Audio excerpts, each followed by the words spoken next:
Ah!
I was, I got so wrapped up.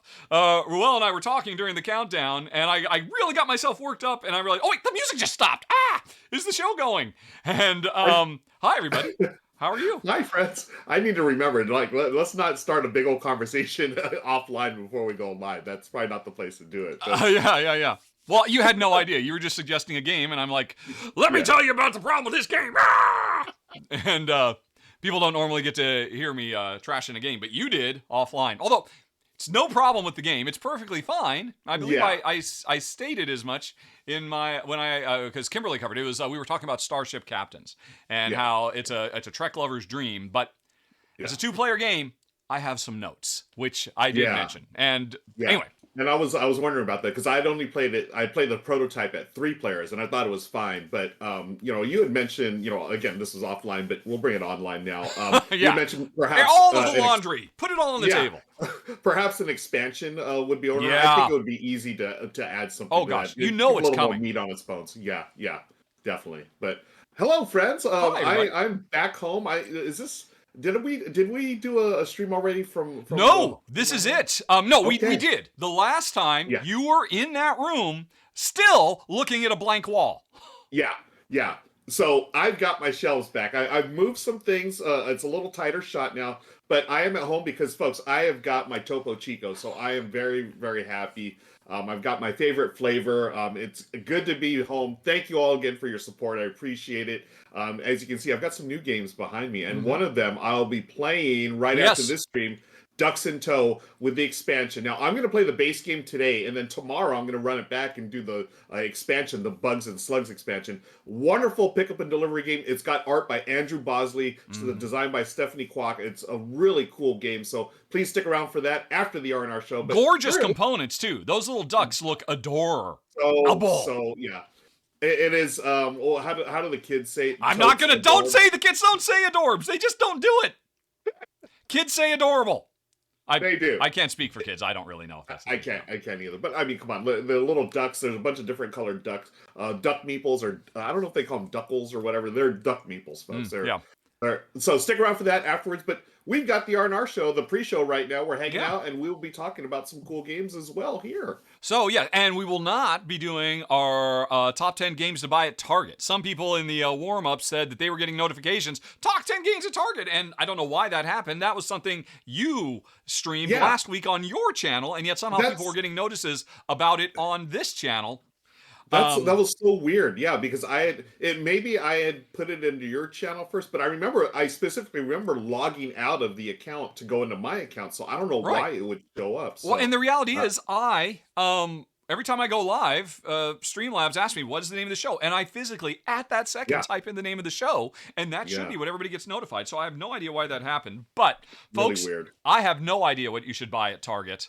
Do they, the Spirit Island spinoff, right? That's one.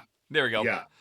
But hey, if you want to find out, go to my channel, folks. Exactly. YouTube, Go Ruel to Gaviola. I talk about Target games there. Yep. Yeah. YouTube.com/RuelGaviola. If you're trying to do some last minute gift giving, head over to this man's YouTube channel. You did like a whole series of great gift buys and that I have to admit, when I saw that Target subject, I thought that's a brilliant subject. I'm sure a lot of people are or at least a lot of Americans, I suppose, are very interested in that. Definitely very American based list. But yeah, folks, I'm doing 12 different lists, 10 games each list throughout until we get to the holidays. I started back in October, and what it is, I'm doing 10 different games on every list, so no game repeats. So we've got 120 different games that I'm recommending. Yeah, and honestly, it's been way harder than I thought because there's so many games that could go on multiple lists. Like for instance, Cascadia, that could have been on my top it was like 3 different lists. It could have been Tile Lane, favorite games, blah, blah, blah. So I made sure to put different games on each of those lists, folks. So that's on my channel. But we are here on Rahdo Runs Through. I'm so excited to be here, my friend.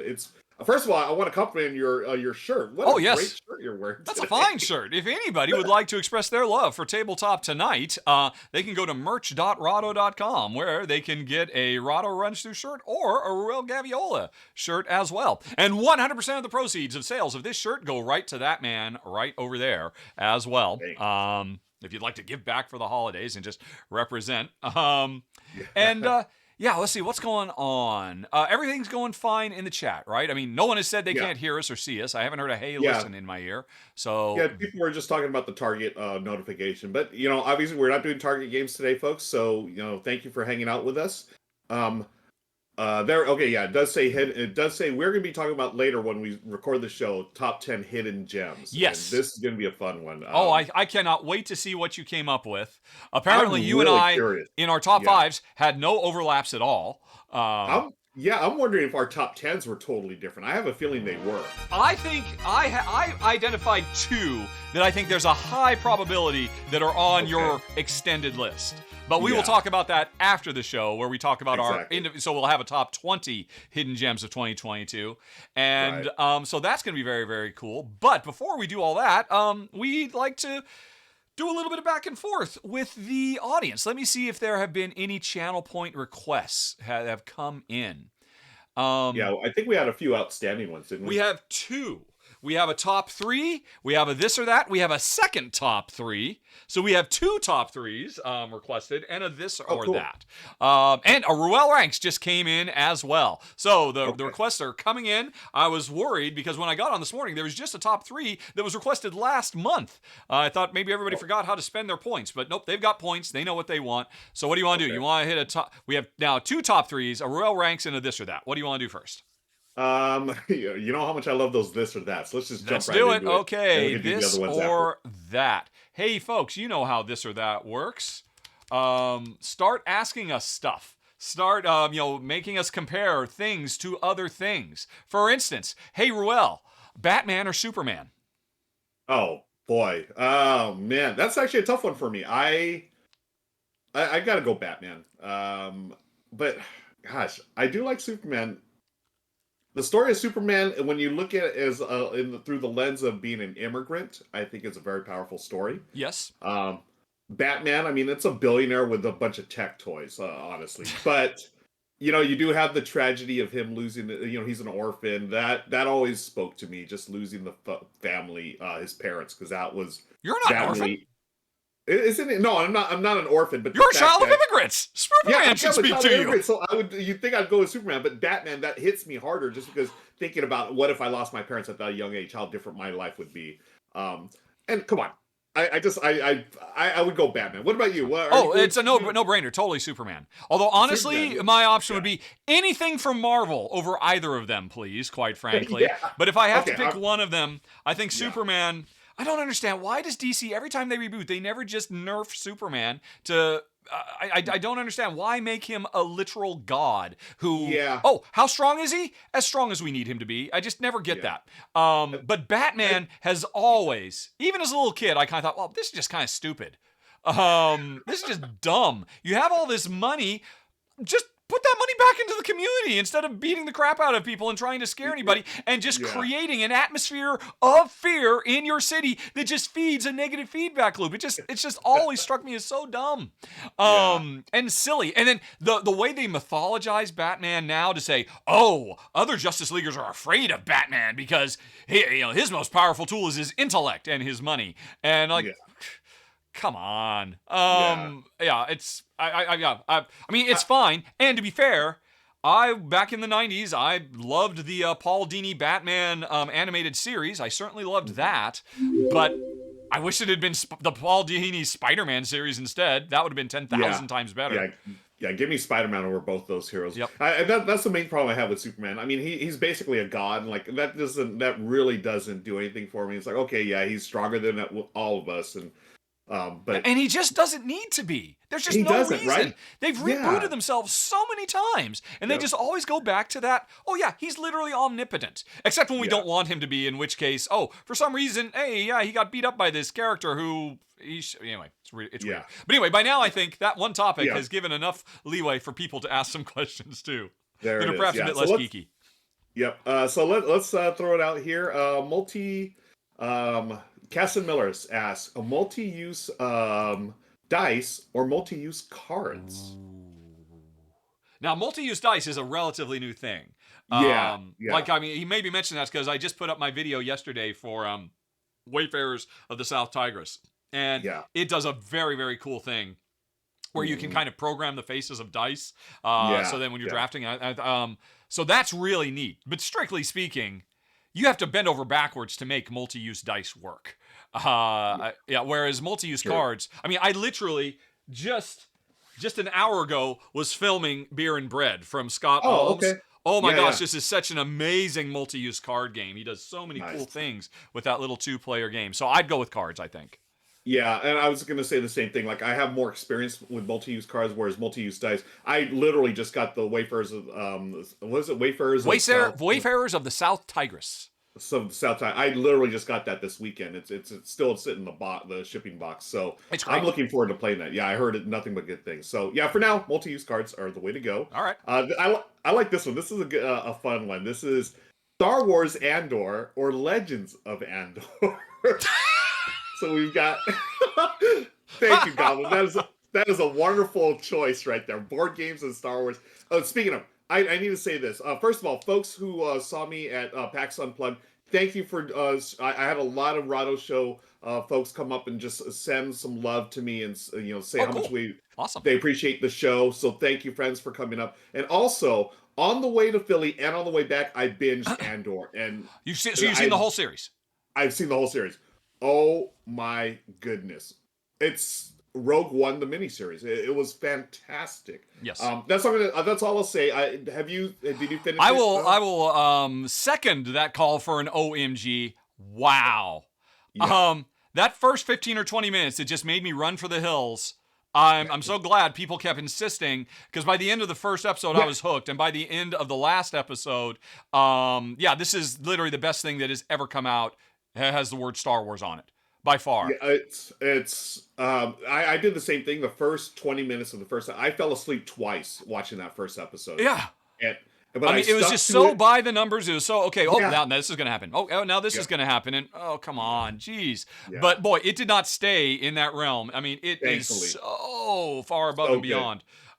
So, with the question in mind, I will say Star Wars Andor over Legends of Andor, and Legends of Andor is in my top 100 games of all time. Yeah, I liked Legends of Andor. I loved Star Wars Andor. So great one, Goblin. Thank you for that. To live in Dice in LA, my friend. Good to see you. It says Dice Tower or Dice Tray. Ooh. I use dice trays more often, I think. Yeah. I think so. Honestly, I don't use either, but I play games with a very out-of-control dice roller. I don't know why Jen has the tendency to go, woo, like she's at the end of the craps table. I'm like, honey, all you have to do is just let it roll out of your hand. It's really easy. Like, nope, there they are off. And so, I mean, she needs to be contained. And we have a few dice towers as well. But at the end of the day, I think we always just come back to dice trays, just because they're simple, just because they're easy. You don't have to reach around. You don't have to. It's easier to scoop the things out and all that. So I'd probably go with tray as well. Same. Now, that being said, dice towers are way cooler, but I think functionality-wise, dice trays are sure.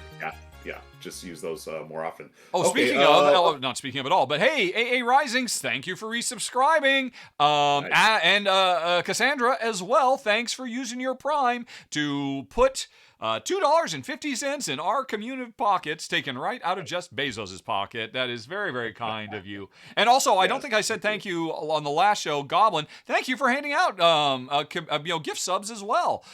We're starting to refill to unlock another bonus. This month, folks, we have 2 bonus episodes. This is a bonus sponsored by you. Next week is another R&R, again, sponsored by you. And then we'll have our normal end of the month's R&R. So it's going to be an R&R holiday bonanza. And hey, World Breaker, thank you for subscribing now, too. It doesn't cost you a thing. And World Breaker, your little avatar will appear down at the bottom of the screen very shortly. And you can get 20% off this t-shirt.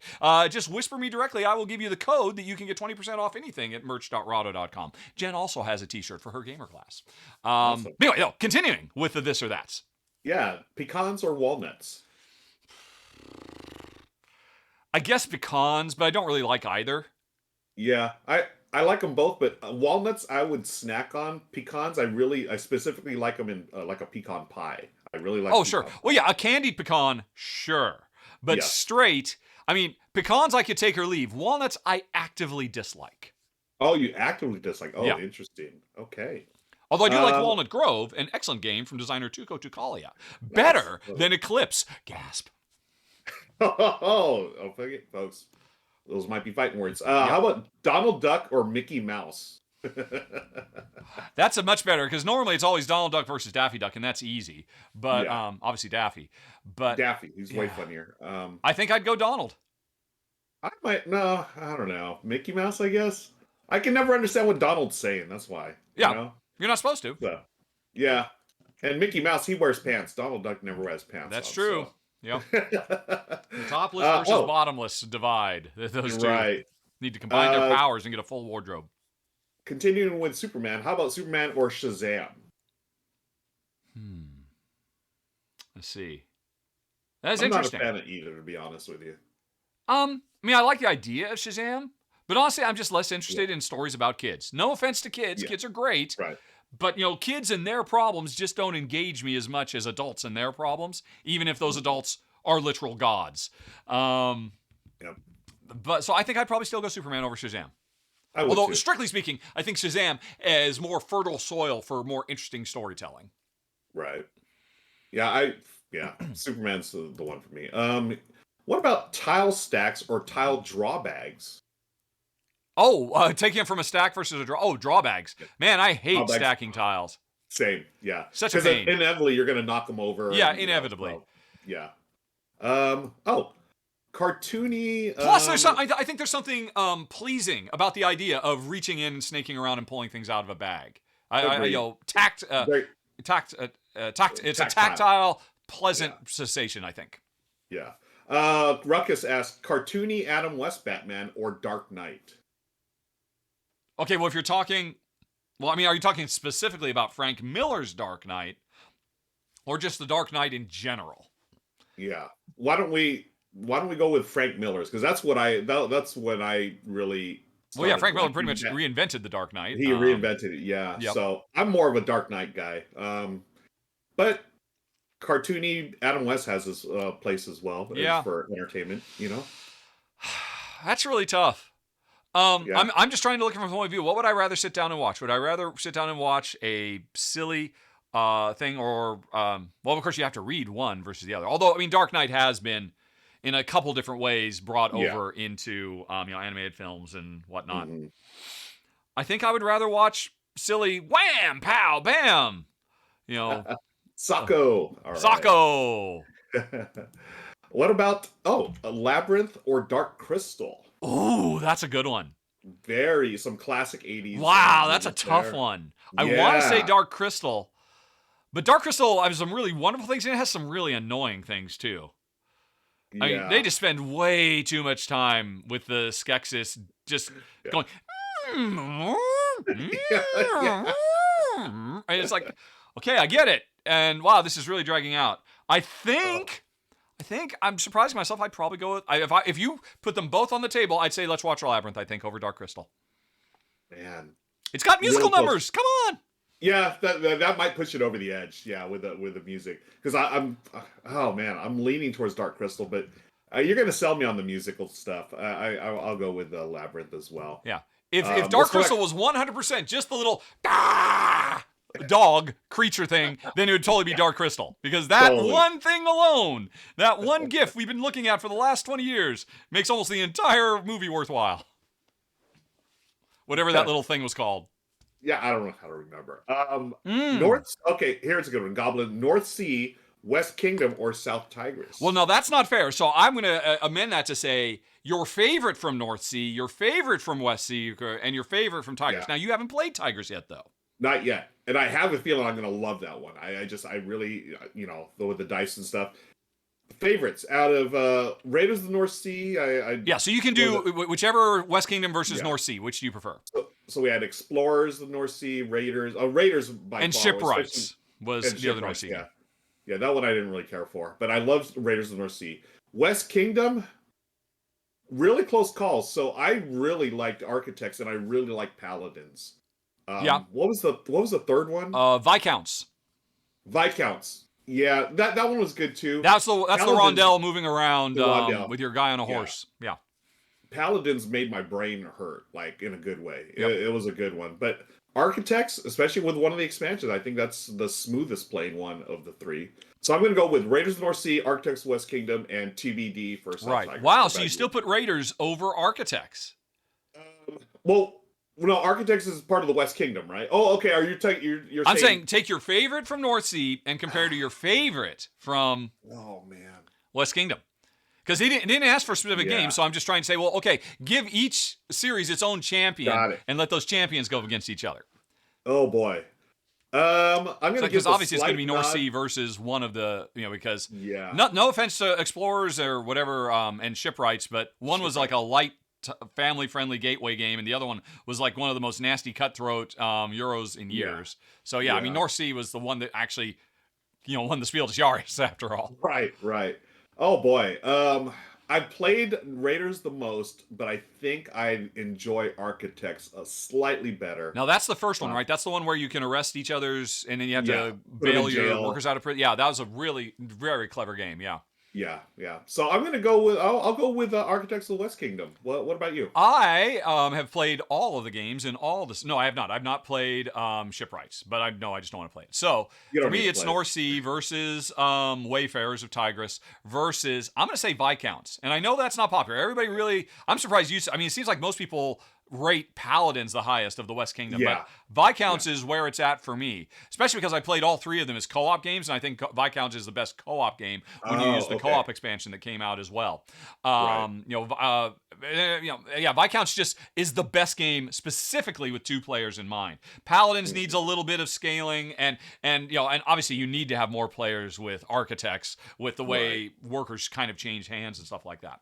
So for me, it's Viscounts versus Raiders of North Sea versus the South Tigris Wayfarers. And honestly, Wayfarers could almost take it, except, and I'll be interested to hear what you think when you eventually play it, there's this one element of the game that introduces a little bit of take that just doesn't need to exist.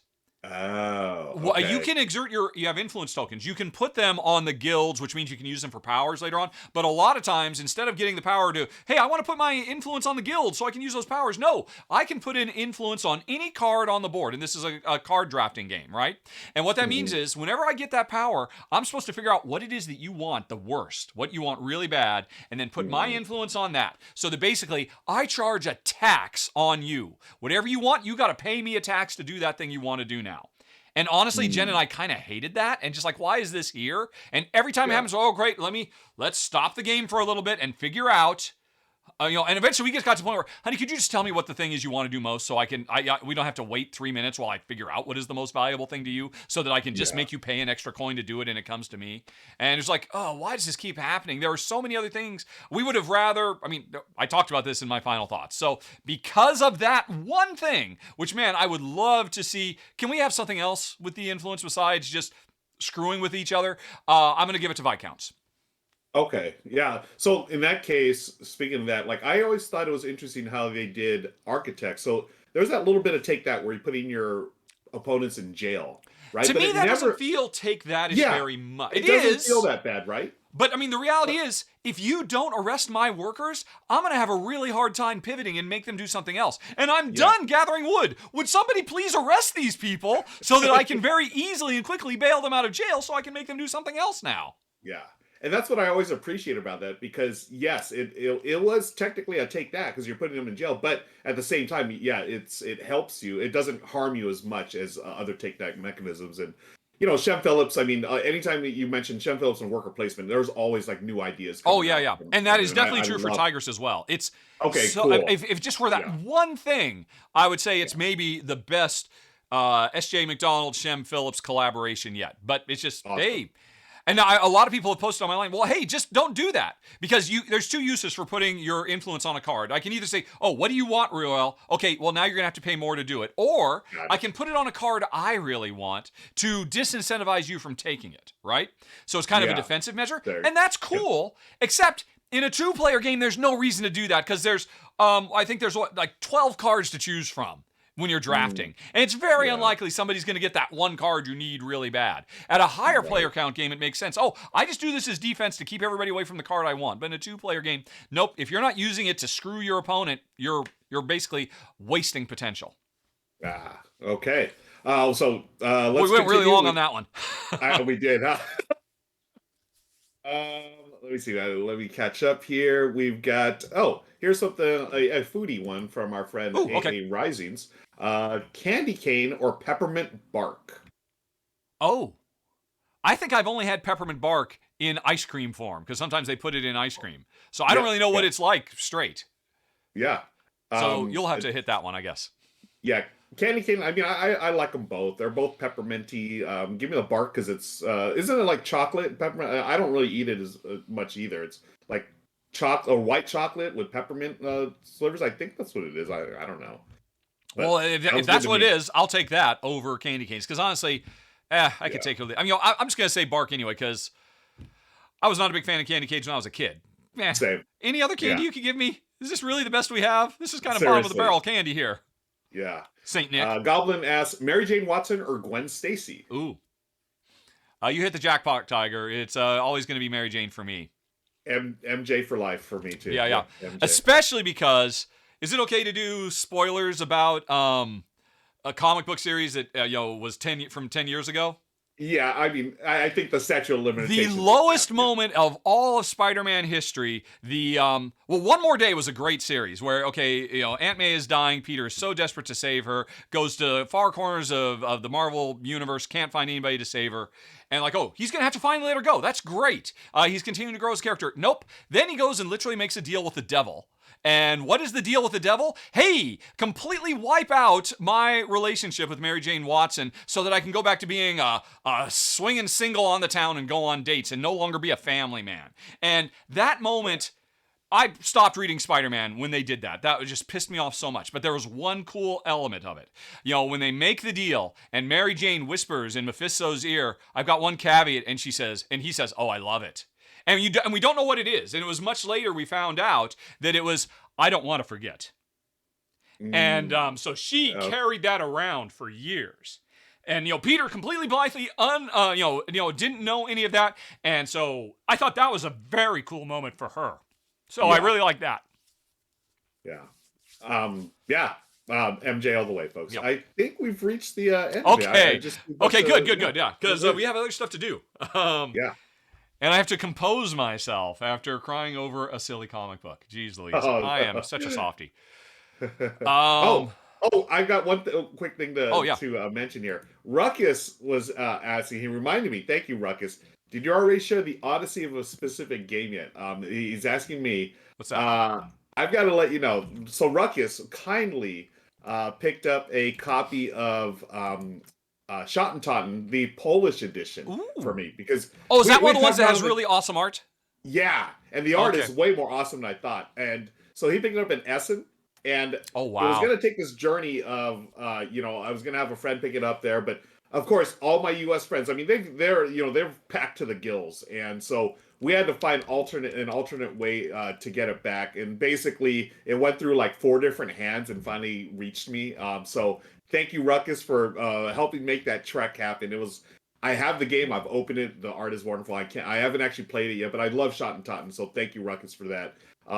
So the show. I mean, the community here is awesome. Yes. I mean, y'all got me this game that I've wanted. I had no idea how I would get it, and they just went and got it for me. So thank you for that, friends. I really appreciate that. Huge shout out for Ruckus and everybody else. Yeah. Yeah. Okay, cool. Alrighty. Let's see. So that was one thing. Let's go back to the list. Okay. So I think there was. Oh, where'd the list go? Oh, it's minimized. There we go. Top threes or Ruel Ranks? What do you want to do? Let's do top threes. Alrighty.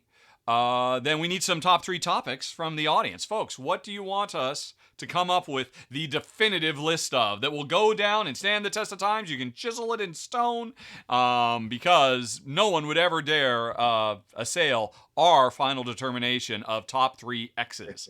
So I will start up a poll, and the audience will tell things to Ruel, and he will say, put this on the poll. Yep. Okay, so let's see. Right off the bat, Delta Von Tussey. Delta Von Tussle. Von Tussle says the top 3 Beatles songwriters solo work included. Okay. That's all right. Interesting. All right.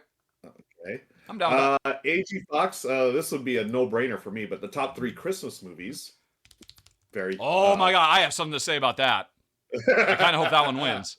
You already know what wins on mine. Let's see. Oh, Goblin. We can continue the Spider-Man. Top 3 Spider-Man villains or love interests.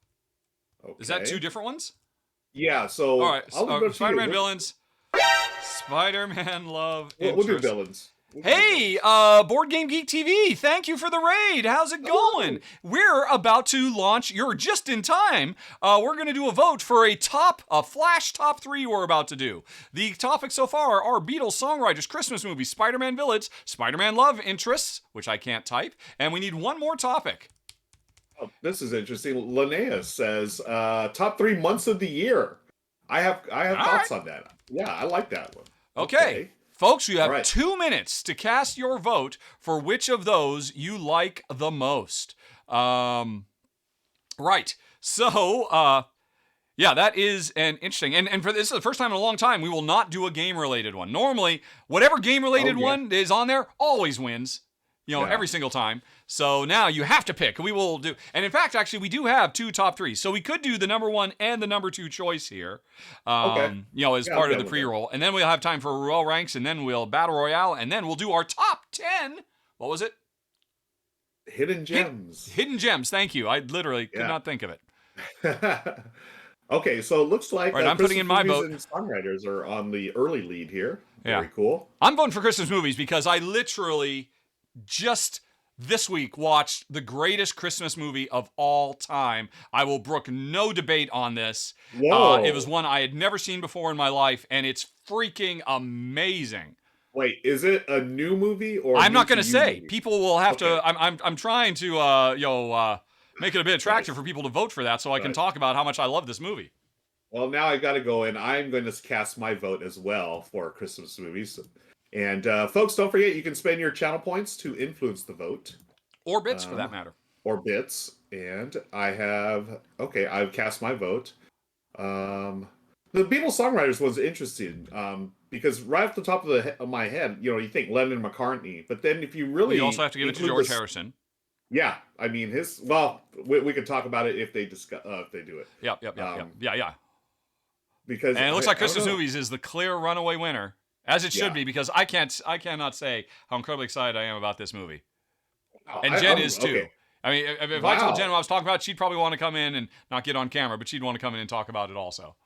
Okay, we need to close the polls. We need to do this one. All right, here we go. Have All we right. decided? Yes. Christmas movies destroys Beatles songwriters. Yeah. Now, actually, I should have just said I should not have said 3 Beatles songwriters. I should have just said songwriters.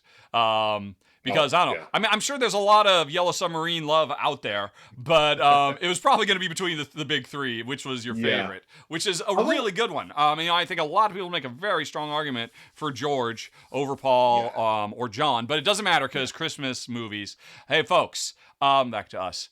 By far, as far as I'm concerned, this is after we were done watching this, as we wiped away our tears of joy and sorrow, because man, this pulled on all our heartstrings. We said, okay, this is definitely going to be our number 1 movie every year from now on that we watch. And it is. It's a brand new movie starring Ryan Reynolds and Will Ferrell. It's called Spirited. It's on Apple Plus. And it is freaking amazing. Awesome. Have you seen it? No, it is literally just when I got back from Philly from PAX U, I put it on my must-watch list because I've heard nothing but good things about it. Can you tell us a little bit more without Okay, first of all, please, folks, I'm not going to do any major spoilers, but there are some very cool twists that you do not want to know. I've seen people, post memes and whatnot that give away. There's like a thing that happens midway through the story that's like, just hits you like a ton of bricks, and people are just like, oh, let's just show a picture of that. Like, don't! But anyway, at its heart, what you very quickly find out within the first 5 minutes is this is another, Christmas, what's the Dickens, Christmas Carol. Christmas Carol, right? That's the name of the original Christmas Carol. It's another take on that, like Scrooged and so many have been done over the years. But it proposes the idea that this is actually kind of an afterlife industry.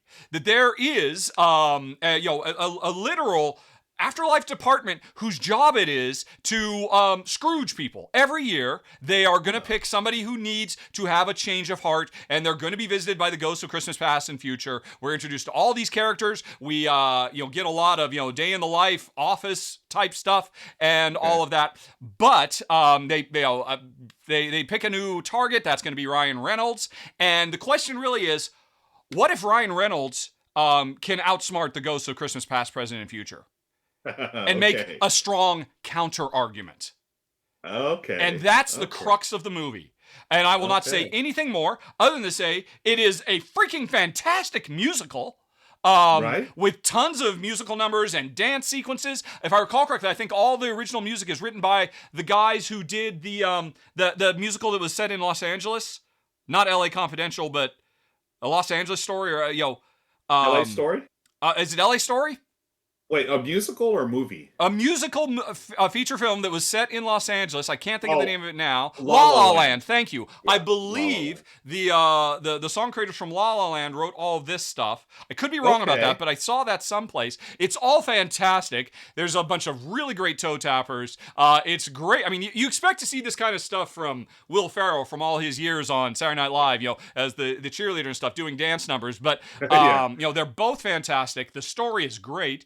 It's incredibly moving at times, for reasons I won't say, and it's laugh out loud hilarious. It's just perfect. It is by far, as far as I'm concerned, the greatest Christmas movie of all time. Okay, well, I'm gonna, that's our number 1, folks. I mean, you've sold me on that. Michelle and I may have to just watch it tonight. I put it on my list. I saw it is worth it's on Apple Plus. It is worth subscribing for a month. I mean, if you let your subscription lapse because Ted Lasso is over, just sign up for a month. Although, actually, wait a minute. I could have sworn, I believe I saw that there is a discount, like $3 or for 3 months subscription on Apple Plus right now. I could have sworn I saw that someplace. Some ridiculous, hey, we're doing a Christmas giveaway. So it is worth signing up just for this. But honestly, Apple Plus has some of the best streaming shows there are, period. Yeah, cool. Yeah, Lauren swears by Ted Lasso. I have not seen that or Spirited yet. Yeah, I know. Mind blown, right? I need to watch this stuff. So with the holiday break coming up, I will be doing Ted Lasso is a great holiday binge. Yeah. Nice. I can't wait. So, okay, there's our number 1. That's number 1. What is number 2 and 3? Well, of course, everyone knows Die Hard is the greatest Christmas movie, in my humble opinion. Yes. Do you want to? I mean, I'm fine with that. I mean, I know it's obviously getting in on a technicality. Yeah, come on. Yippee-ki-yay, blankety blank. I mean, that's the holiday spirit. That has nothing to do with Christmas. Yeah, I mean, you should have love, said, "Now I have a machine gun, ho ho ho," if you wanted to bring up its I have Christmas Machine Gun bonafide now, days. Yeah, ho ho ho. Yeah, I mean, come on, Alan Rickman at his peak. I mean, that's a prime performance. That put him on the map in Hollywood. Was that this role? He is so good. All as right, folks, Hans are we going to Gruber. let him have this? I mean, are we going to Come say on, folks. officially once and for Come all, on. Die Nobody Hard knows. is a Christmas movie? It is all Come about, on. tis the season, feel the love and all of that. Come on. Give it to me. I mean, Oh my we need gosh! some- Goblin just pointed out something that never occurred to me in a million billion years. What's that? Her name is Holly. Yeah, see? There it is. That Her can't name be is a Holly. mistake, right? It's perfect. Yeah. John All right, number McClane- 2, Die Hard. Yeah, Holly. Thank you. Now, number 3. I mean, do we go with the standard? We have the Christmas Story We have Elf. I love Elf personally. Well, we already just put a Will Ferrell in the number 1 spot. Yeah, I figured with that one we don't need another Will Ferrell. A Christmas Story. I mean, it's a classic for a reason. I've burned out on it. It's because we have to. It's always on repeat throughout the holidays for so many times. It's Scrooge. I liked. I didn't love. Yeah. What And honestly, else? Spirited destroys Scrooged. Yeah. Okay, so As I'll the take your word whole, for it. let's do a subversive Christmas Carol type thing. Yeah. Yeah. Okay. I can't wait to watch that. I don't know what else Christmas movies are out there. We have Nightmare Before Christmas. It's a Wonderful Life. It's yet another classic. Goblin is saying the Star Wars Christmas special, the Star Wars Holiday special. Well, of course, and there's also the Guardians of the Galaxy Christmas special that just came out. I haven't seen that one yet. How was it? It's very good. It's very James Gunn. Yeah. Okay. Yeah. I mean, I didn't like it enough to put it on the list, definitely, but it is very good. Now, here's one that is just for me and Jen. I don't think anybody else will agree. Arthur Christmas. Arthur, I know the name. Who was in that? Is that Bill Geez, Murray? I want to say like James McAvoy. Or, James McAvoy. Okay, and Hugh Laurie, maybe, if I recall correctly. But it is Okay. a story about, Santa Claus is going to retire. One of his 2 sons is going to take over the job. And Arthur Christmas is his bumbling, lovable son who really gets the, actually, both of his sons get the feel and the spirit. But one represents, classic Christmas. One represents kind of modern corporate Christmas. And it's really good. Because it addresses, okay, there's no time stopping. What is the mechanism by which we literally deliver to whatever it is, 3 billion children in one night? And so they go really into the technology that is required to do that. And it's a nice, charming story with a really great, big race to the end final act. Both Jen and I really like it. But Spirited has now replaced it. That used to be our go-to. Hey, every year we watch Arthur Christmas, but now it's going to be Spirited. Nice. The other one, Michelle and I were just watching again. Our second time watching together was Love Actually. That's a Christmas. You've Christmas already themed gotten movie. one, not really a Christmas story. Hey, let's put Lethal Weapon on while we're at it too, and the Yeah, I'm entire all for it. Lethal works of Weapon is all of fine. Shane Black, everything he's ever done. Let's just do that too. But okay, we haven't done any of the classics, like Rudolph the Red-Nosed Reindeer, Frosty the Snowman, all that kind of stuff. Yeah, I don't know. I don't know what to pick. I like the choice of Spirited. I was definitely gonna die on my hill with Die Hard. Then you got it. Yeah. So we've got Spirited, Die Hard. What's our third one? Do we go with? Well, I mean, the obvious one is just A Christmas Story, and just leave it at that. Yeah. Because that is a classic, a modern classic for a very good reason. Have you watched the new sequel that just came out this year? I don't know that I can bring myself to do it. Same here. It just seems. It just seemed weird to me. Honestly, I was like, but I'm sure we'll give it a shot. We had just resubscribed to was it not Paramount Plus, the one that has the Hallmark Channel. We figured, hey, it's Christmas time, the holidays. We'll throw on some Hallmark Channel or whatever the subscription service Peacock. We resubscribed to Peacock for that. Yeah. So we started watching something, and after a few minutes, I was like, "Yep, I'm just gonna watch old SNL reruns at this point." Just not my jam. But anyways, I think that's a good list. So we had Spirited, Die Hard, and A Christmas Story. Yeah, another honorable mention. I believe it was streamed last year on Netflix. Klaus, Klaus. Oh, okay. Which I think would have to win for most drop-dead gorgeous animated Christmas film of all time. It is Okay. stunning. The technology, they had to develop entirely new technology to make this movie possible. I don't think it really got a lot of attention, but it is stunning to look at, and another really good take on. It's an alternate origin of Christmas. Well, how did Father Christmas come to be, kind of a thing, said in the old days, Okay. and it's very, very good too. Klaus, Klaus. Okay. And so I remember hearing about that, but I didn't know it was an animated thing. Yeah, So yeah, yeah. now speaking of animated things, this has nothing to do with Christmas, of course, but I just saw there's a trailer for the new Avatar by James Cameron. Did you not know that was Avatar coming? No, I mean that movie's like 20 years old, the original one, right? Yes. I mean, I didn't. Don't tell me this snuck up on you. It honestly it did. Like I remember him talking about it was a trilogy. Yes. But I just thought it just sort of like fizzled out because it's been like 20 years. Actually, as I understand it, he has 7 films in mind, and he's only written the first 3. Here's the thing: as I understand it, I saw an interview with him at some point. He was happy with what he did with it. It was fine, but after it came out, he got approached by so many indigenous tribe communities, mostly Native American, because of course it is a story of colonization and indigenous people fighting back and exerting their autonomy and making them heroes through a sci-fi lens. That's what the story is.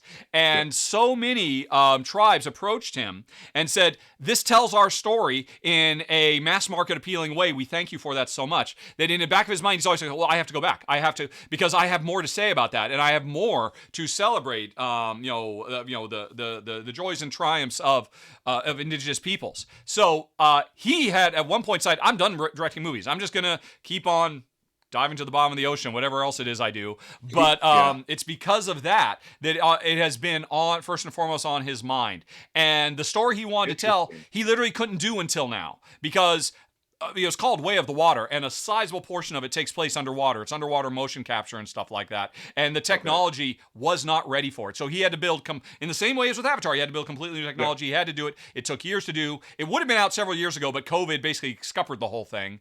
So that made it wait an extra 3 years. But so he's got this big, epic story that he wants to continue telling these, basically to give voice to marginalized voices. And I think that's amazing. And I don't think anybody knows that. He just kind of mentioned it in passing in an interview he did. That's his motivation.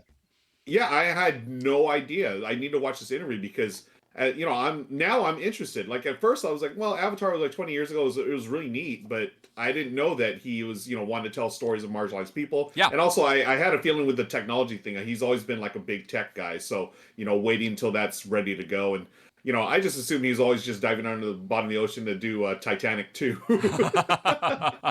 Titanic.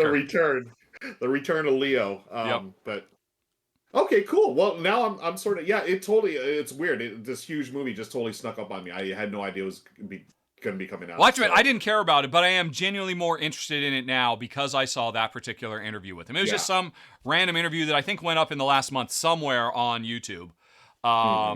If I recall correctly, he cursed quite a bit in it as well. So it was a really kind of. Now I'm curious. What was that? Yeah, he's definitely a salty. Oh, he's a salty sailor. Yes. Yeah, definitely a salty sailor. Yeah. Cool. But anyway, just checking out. So that was our top 3. With a couple of honorable mentions and some other weird non sequiturs too. Let's see. You want to do a Ruel Ranks and then we can go on to the show? Yeah, let's do it. Let's rank something. All right, then. We need to go to gaviolalibrary.rahdo.com. And here it comes. And where are we? I need to go to the R&R browser. And let's just go to page 3. Okay, page 3. I'm going to pull up on mine as well. I don't have them sorted by user ranking. So, all right, sort by user rankings, then go to page 3. And come on, Board Game Geek, you can do it. You can do it, Board Game Geek. Can you? Did I put page 3? I think I did. Try it again. Page 3. Page 3. 3. Go. Hit the go button to page 3. Well, all right. I will try to manually. I am on page 3. Okay, I'm on page 3. Fine. All righty. I'm seeing Crokinole. I'm seeing Twilight Imperium 4th edition. I'm seeing. Oh no! Shoot. I'm okay. I'm at. Need to sort again. They all are. Okay, now we're at the bottom of page 3. Okay. I'm seeing Longboard, Gift of Tulips, Keystone, Tidal Blades, Battle Festival. What do you like? Oh, hey, I've played it here on the channel. Super Skill Pinball Holiday Special. Hey, well, that'd certainly be appropriate considering what we just did. Yep. All right, hold on, hold Oh, on. there's another one I just New did. poll. Ooh. Ruel's a rankin'. Ruel's a rankin'. All right, so you want to talk about Super Skill Pinball Holiday, or Holiday Special. all right, Pinball Holiday Special. Have to keep them very short. All righty. Yep. What else? Right above that, I saw Smitten. That's the Stonemaier game. All right, Stonemaier, some Smitten. All righty. Yep. What else? What else is on the channel? We have done Evergreen. I did that. Yeah, one. you love Evergreen. Oh my gosh, I did. had no idea how much you loved it. Yeah, that's It really surprised one me of the. when you started talking about. I mean, like it's a top 10 of the year candidate for you or something like that. If I recall Absolutely. correctly. Yeah, absolutely. Spoiler Very, alert in very case well people done. pick that. Yeah. Now Planet Flipper, I'm going to pass on because All right. is a design of my friend Daryl Durston. He's a personal friend. Okay. That's his first solo game. Yep. Happy City. That was a cute little game. We'll throw that there. Happy City. It's a happy city. Are you doing the Happy Dog song? Yes, I am. Oh, Michelle and I always sing that. Let's see. Let's change it up. How about Dice Flick? All right. That is a dice flicking game. Very different. All right, that's 5. Boom. They're Is voting. that 5? Okay. Cool. All right, folks. Ruel is going to do a little mini review and rank one of those, and it's your choice. Whichever one you want to hear about the most. Happy City. Dog. It's a happy. Do you know what there are actual words for the, but I don't know what they Is are. It really? Yeah. Oh, yeah. There are. You can. There are lyrics. That. You can look up the lyrics for it. Okay. Now I'm doing it live right now, folks. Happy Dog lyrics. Like who sings that song? It was just some guy on TikTok or Instagram or something like that. Okay. Oh, just like, yeah, here it is. Song by DJ Moody. DJ Moody. Okay, DJ Moody. And I always drives you nuts. It starts out Happy Guy. He doesn't switch to Happy Dog till halfway through. Until like halfway. Yeah. So actually, no. According to these lyrics, it's Happy Guy all the way through. No, this is. Oh, Happy just Dog. a look at a happy. Oh, the happy. So it's just a look at. Is what I hear. But it's just a look at a happy. Happy Dog. Folks, folks in Twitch, I apologize, folks. No, feel free to clip that. We need that clipped, and we can share that on the interwebs. Us singing "Happy Dog" by DJ Moody. Okay, how's the vote coming along? We've got Happy Dog or Happy City in the lead. Oh, I got a little bit of time. Can I? Let's see. Oh, nobody wants Pinball Holiday Special. They're tired of the holiday talk. We just got done talking about movies. Well, I don't think anyone just knows voted about for Dice Flick because I don't know anything Thank about it, and it's the one I'm genuinely curious about. But it's also going to lose. Yeah. So Smitten, Evergreen, or Happy City. I'm going to be singing that song the entire day now. Thank you. Yeah. Oh, it's great. It's fantastic. Yeah. when our dogs start doing really silly wags, we say, "Who's a happy dog?"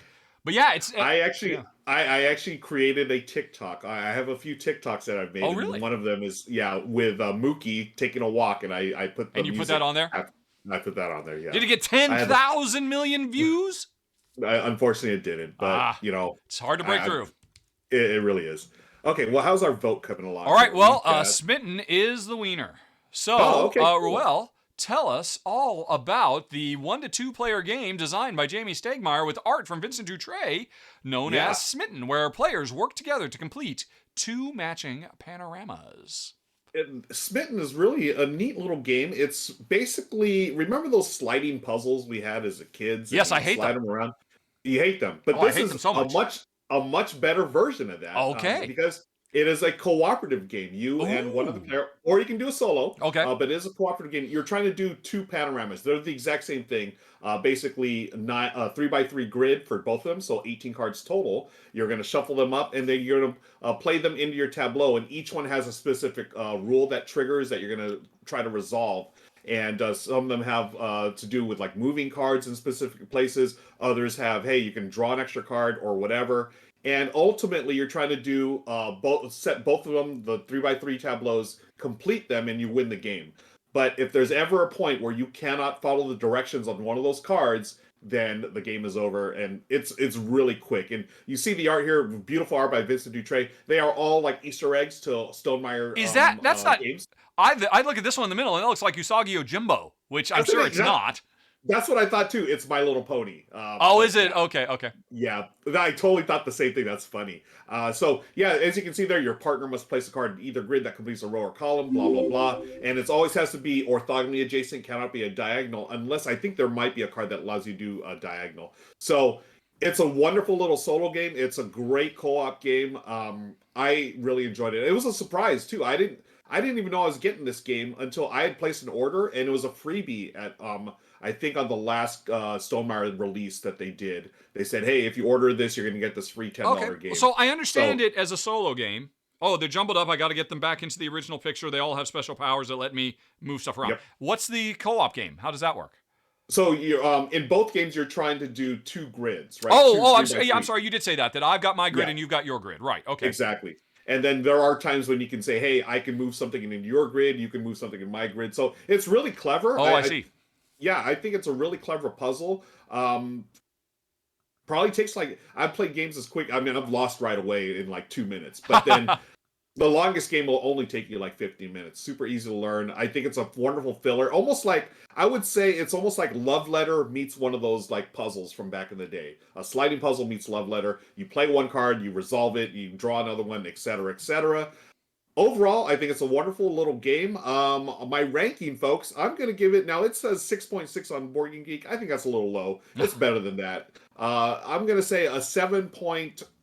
7.13 is my 7.13. So, I mean, it's not like you love it with the passion of 1,000 Dying Suns, but yeah, it's nice. It's no viticulture. Come on, let's be honest. But at the same time, it's a wonderful little filler, and it's a solo game and a cooperative 2-player game. Not bad at all, folks. So that is Smitten 7.13 in my rankings. For $10 USD. Order, because I assume you can't buy any place except for direct from them, right? This little... Correct. Is it 18 cards? 9 plus 9? 18 cards. Okay, yeah, 9 plus 9. That's it. Alrighty. Well, there you go, folks. That was from Ruel Ranking. I have not played it, so I cannot comment. Like I said, I hate slider puzzles, but that does sound a little bit more interesting. Yeah, it's a nice little twist on the puzzle taking genre or puzzle sliding genre. All right, then. Well, then we have come to kick ass and chew bubblegum, and we're all out of bubblegum, so I think it's time for a battle royale because we're about to get ready for the show. Battle royale. I love They Live. I think that's one of my favorite movies of all time. Is that anything to do with Christmas? Is there any Christmas? Can we? There should be. It clearly should be. Obviously. Yes. Rest in peace, Roddy Piper. Yep. Classic. This battle is for you, Roddy. Yes. All right. Ruel is going to backstab me right out of the gate. I can see him. Oh, but he turns and runs. He's just afraid. You can't handle the Rahdo, and he throws down with Andrew Scott. And then the two rush off. And now Ruel throws down with Goblin. Do not mess with Goblin Super Snake. Ruel, you got to keep moving. Ruel is just like a ninja. He's just taking single shots and then moving on. But nope. Now he threw down and got surrounded by Zakoon Games. And then AA Risings finished Ruel. Ruel's reign of terror is at an end. Meanwhile, Duck of Death is trying to destroy World Breaker 7. World Breaker 7 says, you cannot have my cookie. I will keep running. And Duck says, oh, boom, backstab. But then runs away. Backstab's fell. Okay, but Duck of Death is after World Breaker. Duck of Death, you should turn around and run because World Breaker is done running and puts him down. And so finally, World Breaker versus AA Risings. And who gets the health back? Nobody has the health. They both run away from the health back. They want a battle of honor. They will not use any enhancements. And AA Risings is the winner with a very, very smashing hairdo. Congratulations, Double A. Perhaps you can upgrade to Triple A Risings after this. Oh boy, wow. Well done, AA. Okay, and I'm sorry, Robust Porter, thank you for subscribing. You just missed the battle. You could have been the winner. Your little avatar will also show up shortly. Okay. Phew. All right. I think we still have one more request. I think it was another we have a ranks and a top 3, but I think we're gonna have to stop right there because we've been doing this for an hour and we actually need to do the show we came here to do. Yes. Yeah. Do you want to? We're doing. Let me see. So after this, folks, don't forget, stick around. I'll be playing Ducks in Tow on my channel. We're gonna raid into my channel, so I will take off a few minutes early just to set things up. What's the name of the game again? Ducks in Tow. Ducks in Tow. Let's give folks a bit of a sneak preview of what that is all about. I would come back over here. Again, gorgeous art from Andrew Bosley, but I think it's really those sweet, sweet ducks. Yeah. That, come on, Board Game Geek. There you go. Look at them. Because you're basically you're traveling around like a park, right? And you have your meeple, but then you also have this tray, and you pick up the ducks, and the ducks follow you in a cute little row. Right? So cute. Yeah. It's adorable. And the funny thing is, so it's got this it's super cute, but boy, it's thinkier than you expect. I'll let you know that right now. It's puzzly, and you need to figure out how to get those ducks to follow you to the right spots in the park. Oh, so I it's see. a lot of fun. Okay. And there is an expansion that I'll be playing tomorrow as well. I'll be live streaming tomorrow because it takes things to the next level, adds a bunch of stuff. I think it's wonderful. Awesome. So stick around for that, folks. Right. So yes, folks, we're going to do about an hour of with some Q&A afterwards, and then Ruel's going to leave early. He's going to set up, and then we're going to raid him, and you're going to get to see the cutest little ducks in tow ever. Yes. But wait, we're not doing a contest this week because this is a bonus episode unlocked by you folks. So unless you, the sponsors, want to give something away to yourselves, we have no contest to run this week. And there's still time to enter for the last contest, the one we're still running. That was, if you go back and watch our top 10 games we're thankful for, you can still enter that one to win the Crafting Kingdom game bag, or, as always, the Alexa, lights off. Oh, whoops, shoot. I need to, oh wait, no, I know what that is. It's my green screen. You can see there's a slight shade of green. How do I turn off my green screen on this? There we go. See, there it is. Yep. Wow. The cool LED. I love this thing. It's so much fun. I just leave this on all the time now. It's like Christmas in here. Anyway, Alexa, lights on. There we go. Okay. So, go back and watch our top 10 games we're thankful for to find out how to enter to win one of these in 6 different colors, 8 different sizes with the LED strips, or what I think might be the best board game bag that has come out so far on the market. Yeah. So check that out, folks. And by the way, I mean, if you haven't seen that episode, I mean, I was really surprised. That was like one of the most emotional things I've ever done on camera. So that was a real treat. So be sure to check that out and see if you can win yourself one of those great prizes. I'm very proud of that one. But for now, we're about to do a new one that I'm also very excited about. And you have your list ready, right? Let me go on ahead and make sure I've got my list ready. I need to, all right, I need to make this a bit bigger. Bloop. And I need to put the line in, and we're not doing this episode does not have a contest giveaway. So instead it's just, hey, blah blah blah blah. So we're just gonna go right into, hey Ra, how you doing, blah blah. Oh, and we'll explain how. Did you follow the I'm not gonna say rules, but the guidelines I set out? Yeah, to come up with your list?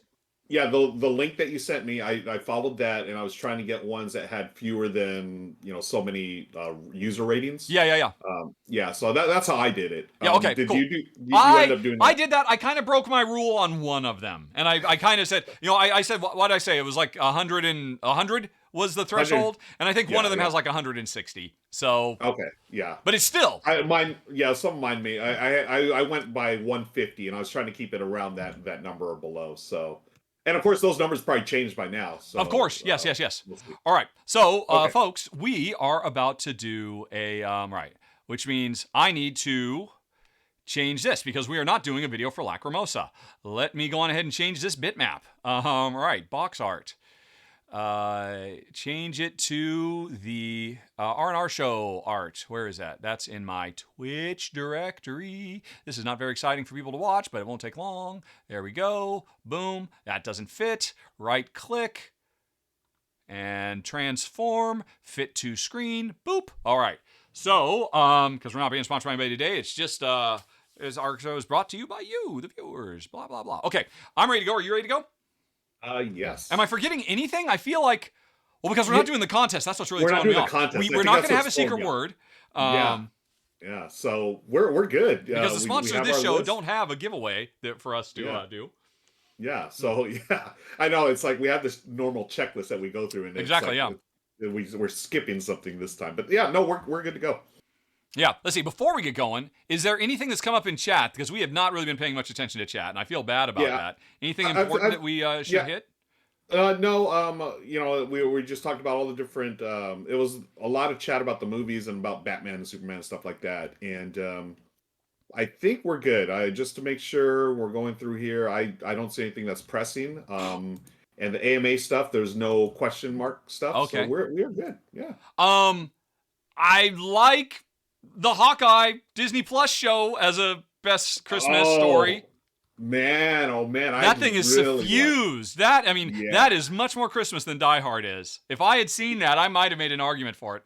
Because it's also my second favorite Marvel live action TV show. Yeah, I have to agree, that was wonderful.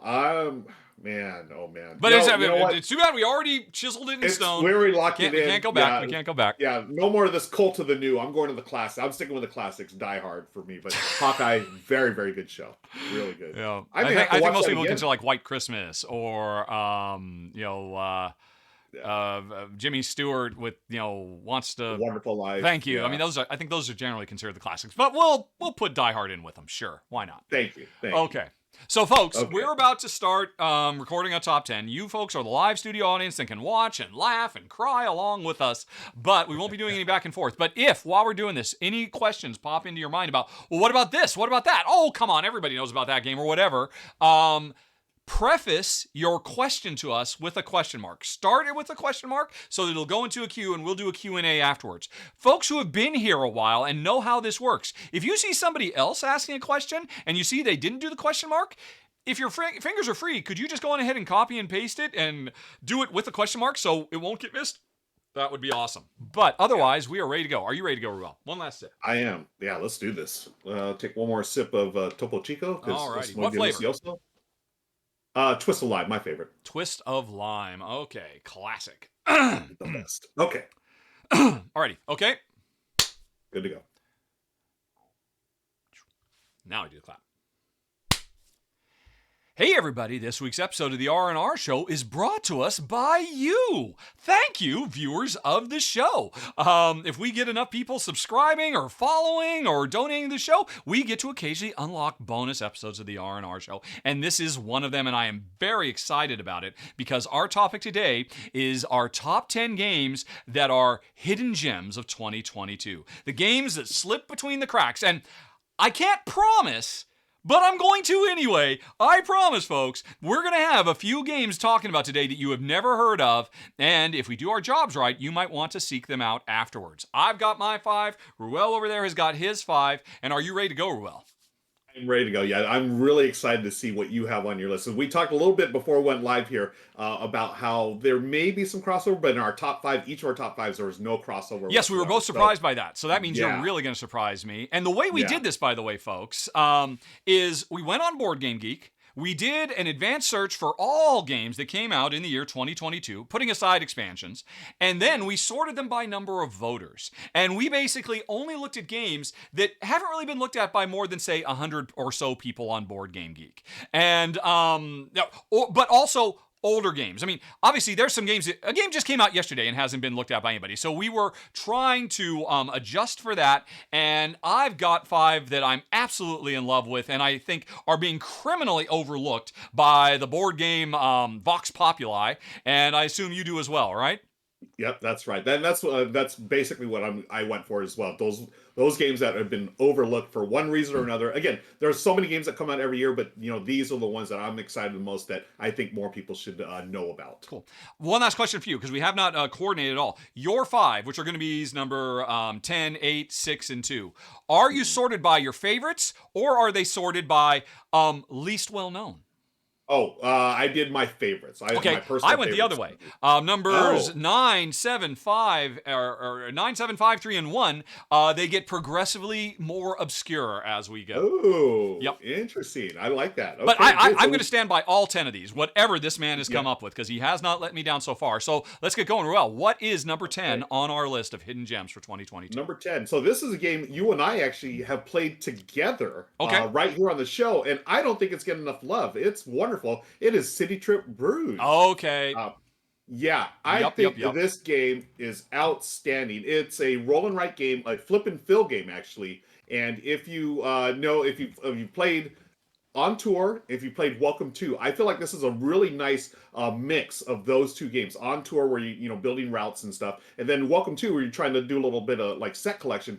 But it's got this really neat thing where thematically, I mean, this is put together to highlight all the cool things that are in this city, right? I mean, they're not exact locations or anything, but you have, restaurants, museums. You're going to be taking photos of all these things. You're going to go to, I always, any game that has restaurants in it, I'm all about because, I love to eat. But it's a really wonderful system where you flip over the cards, and then the two cards, you put them together, and that's what you're going to be marking on your sheet here. Right. And like any good roll and write, you can play. We played over the internet. That's another way Yes. that you want to play. You can do that, or you play live, of course. But for whatever reason, this hasn't taken off as much as I thought it would. I thought this was going to be like the big rage, when it came out, but it hasn't for whatever reason. But I think it's a wonderful roll and write, flip and write. I had a great time with you, Richard, as we played it, and I can't wait to get my own copy because I want to play it more. And if I recall correctly, folks, if you're at all interested, you can go check out the run through, and if you get a copy yourself, you can play with this as well because it's a bingo style game.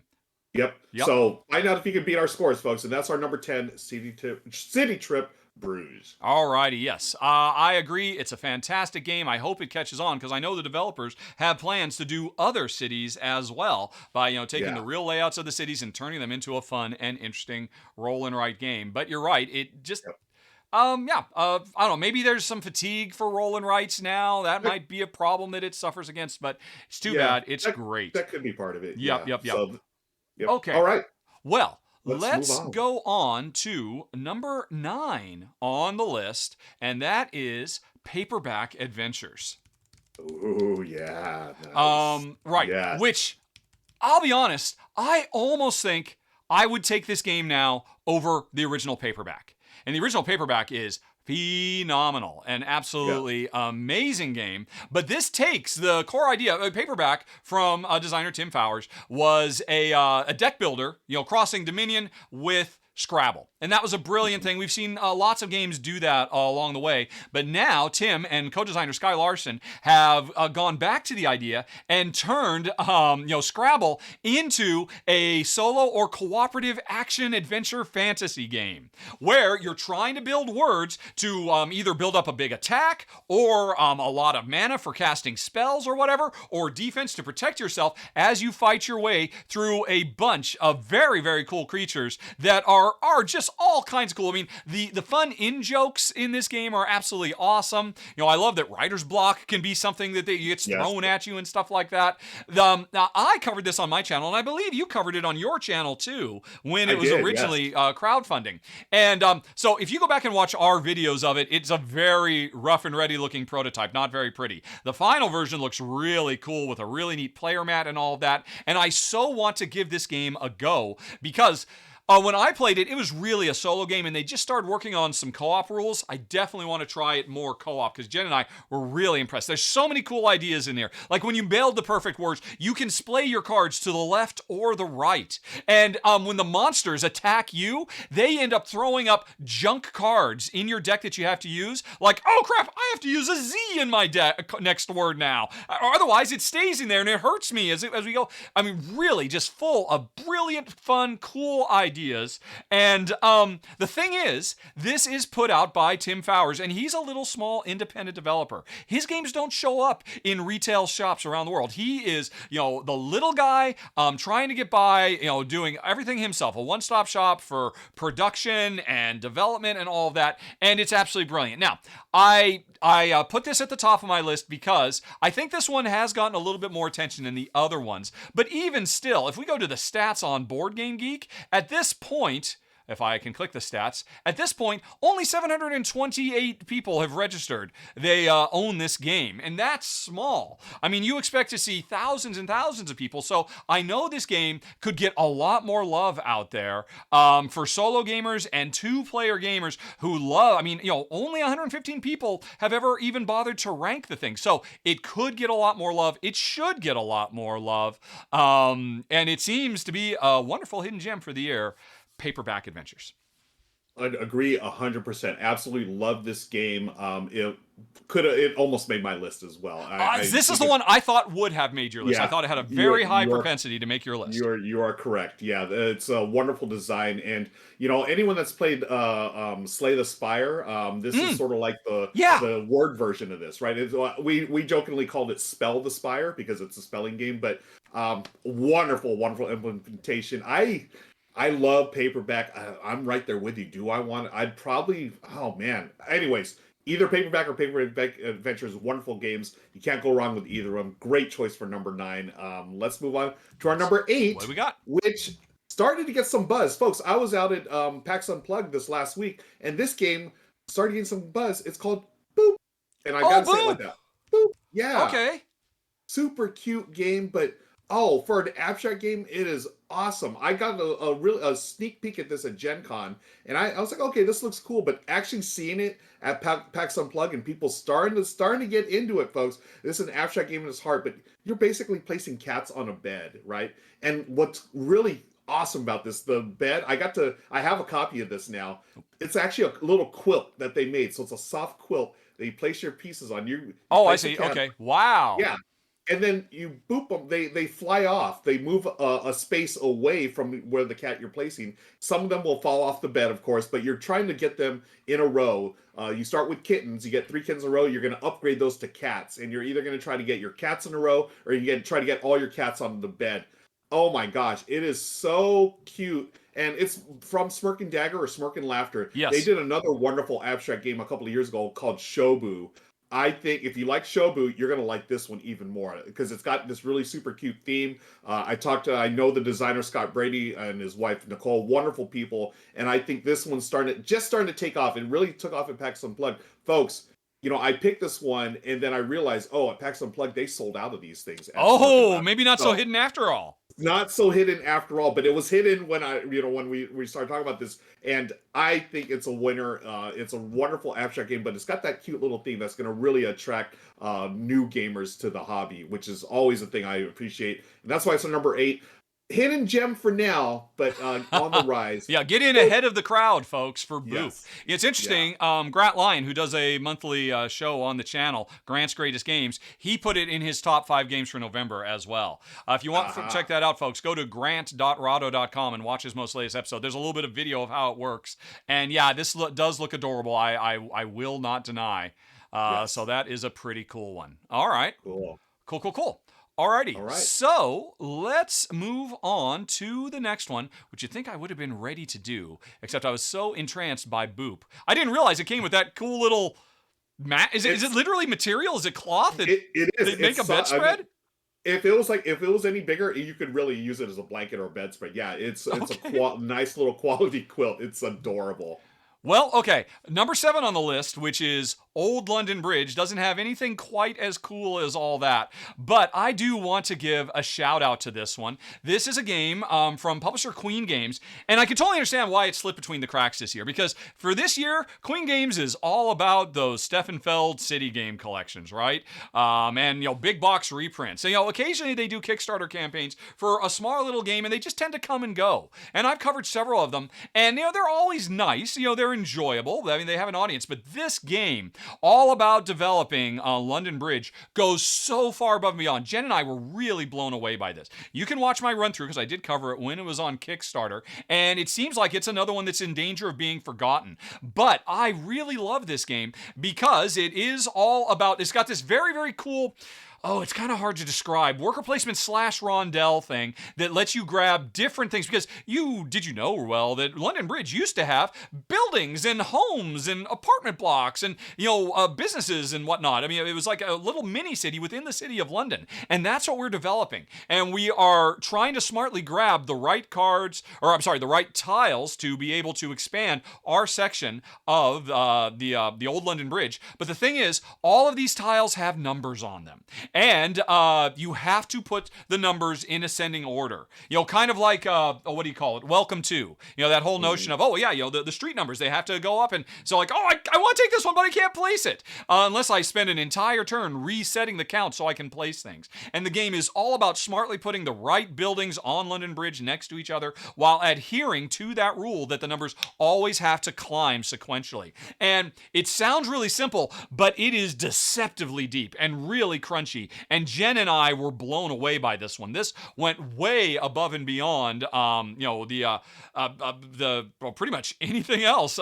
Except of course for the Steffenfeld games that Queen put out this year. I mean, I'm not saying it approaches those, but we were really impressed. And it would be a real shame because people think, oh, that's just another little one of those Queen games that they do in between their big Stefan Feld things. We're like, no, this one stands on its own. It's fun. It's crunchy. It's got a really nice gimmick too, because you actually build the 3D bridge. You actually take these tiles and you stand them up. So it has a nice look to it as well. Jen and I were very, very impressed. And I don't think it's really gotten much attention so far, even though it is available now. Number 7 on the list, Old London Bridge. Oh, I love that you're actually building the bridge. That's Yeah. so neat. I need to check this one out. That looks fun. Okay, let's move on to our number 6, Let's do which was over. I feel it's been overlooked because this designer produces so many games every year. He's produced over, I think, 700 in his career. Rainer Knizia. Okay. This is. Oh, wait. Longboard. I have no idea, but I'm going to assume, does it start with an L? It does. It's Longboard. All right. Yeah. This one from 25th Century Games, folks, you all know I'm a big Knizia fan, and anytime I hear about any of his games that come out, I get excited. But this one I actually got an advanced copy of, and I've did a thing on my channel where I gave an overview of the game and talked about the different things I liked about it. There was a lot to like. Basically, at its heart, this is the next iteration of Lost Cities. Yes. Lost Cities, one of my all-time favorite games. That's a 2-player game. Now, Longboard takes the same thing as far as you're trying to group ascending groups of cards. But in this case, they're longboards or surfboards. You're owner of a surf shop. It's got a cool little theme. But what this is, you can play it up to 4 players. And now this isn't going to be for everyone, but I like this. It's got a little bit of take that. Mm-hmm. So cards in front of you in your surf shop, those are the ones the boards that you're starting to build. Those cannot be touched, but you're going to have a supply. Other players can go to your supply and take them. Now, they don't just take them, they're going to have to give up something as well. So they're going to have to give you cards that total that number. So you're going to start at like 1, 2, 3, all the way up to, I think it's 8. But you can skip numbers as well. You have you have objectives for the group. So there are going to be, I think, 3 or 4 different scoring objectives. And then you have some global objectives as well. So there's a little bit more scoring in this than Lost City. So it's a bit more robust, which I really liked. And I love Knizia's games. It's another one of his games, very low rules overhead. But once you start playing, it's like, oh, there's a lot more strategic depth than I expected here. And it's a wonderful game. I like it at 2 because it reminds me of Lost Cities, but I haven't played it at 3 and 4 yet. But I love that it has that option. And that's why it's our number 6 overlooked game, folks, Longboard. It does seem like hidden gems. And you said I know you love Knizia. I love him too. Yeah. But even more, I love 25th Century Games.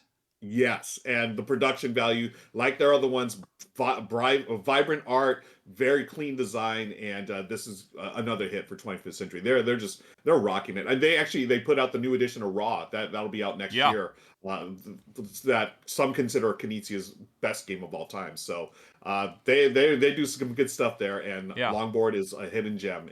Folks, Knizia is still knocking them out. The man still has it, and there's another hidden gem, and that's really interesting. I mean, Lost Cities is widely regarded as one of his greats, one of the great all-time 2-player games. So if you want a deeper Lost Cities with a little bit of and it could go up to 4, sounds interesting.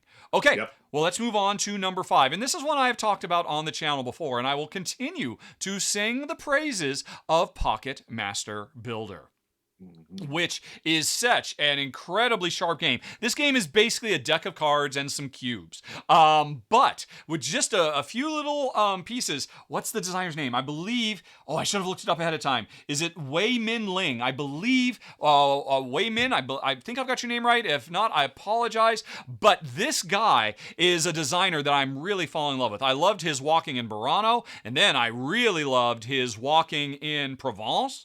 And now I've fallen hard in love with this one too. He does so much with simple little things. This is a game where players are working to contribute to the development of a medieval town. And the interesting thing is, whenever you place a card in to the grid and expand, you're not building a building. You are creating worker placement spots in the building that can be used by players to gather the resources. And then those cards can be converted later on into the actual buildings. It's got a really interesting, weird vibe that's quite unlike anything else I've ever played, and it is incredibly crunchy.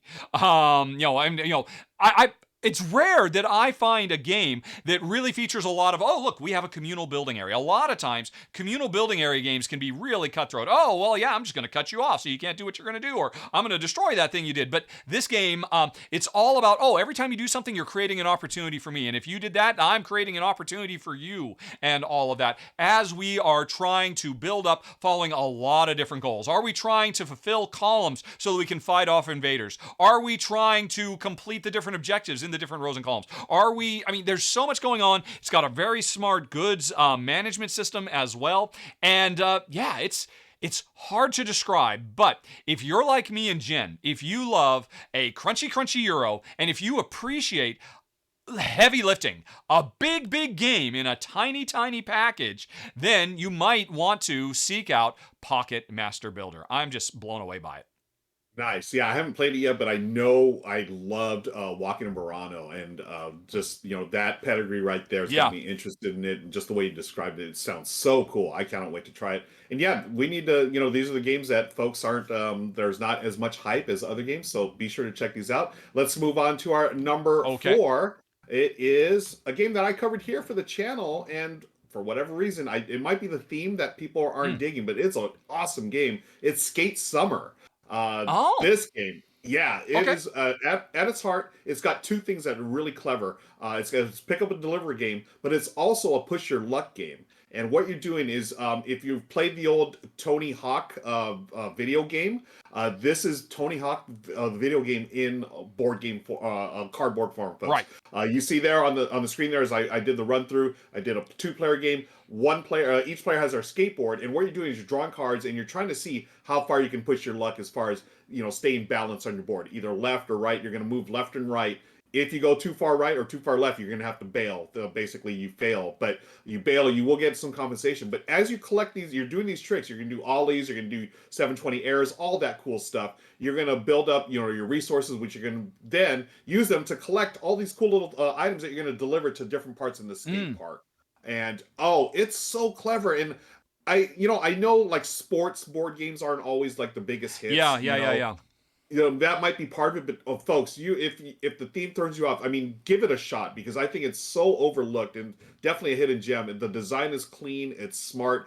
You can get it reminds me of like that 90s video game style, right? It's very vibrant art and just colorful. But boy, the mechanics in this game are sharp. They're clean and very smart. I enjoyed it so much doing the run through for this, and I think more people need to play Skate Summer. Yeah, I haven't played it, but I remember watching your video and being incredibly impressed by the thematic touch of, hey, when I play cards, I play them to the left or the right of my board to affect my balance, but also to play the card I want to play, to do what I want to do. And I thought, wow, that's really sharp. Very clever. Yeah. Yeah, very cool game. So yeah, check that out, folks. That's our number 4, Skate Summer. Yeah.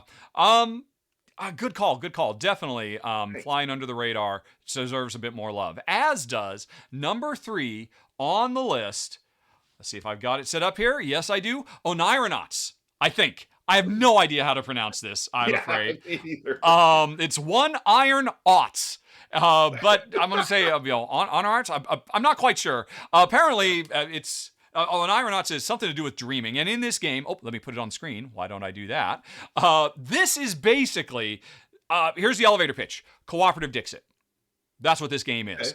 Because every round, there is a card drawn randomly that has a word on it. Everybody picks from their hand a card that they think matches the spirit of that word. So it's kind of, and then we draw one random card from the deck and throw that in as well. We shuffle them up, we reveal them, and then everybody's trying to guess which is the card that doesn't belong, which is the one that was not chosen by a player, but chosen by random luck.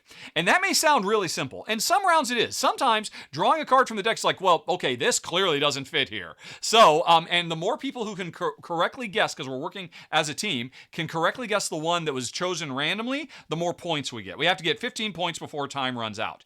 The tricky thing is, sometimes you got your cards in your hand and none of your cards work for the word either. And you're like, And often the card that is randomly chosen will be perfect. And so eventually, everybody picks one, they put them in, we throw them up, reveal, and then everybody has to simultaneously say, okay, I think that it's clearly the one that doesn't belong here is number 2 or number 1 or number 3. And it's weird. I've played this game now several times with my wife. And first of all, cooperative Dickwizit works with 2. Yes, please. That's something I never thought I'd ever get to experience, but I can confirm it is a fun little 2-player game. But I've also played it at 3, 4, and 5 players, and it works wonderfully at every player count.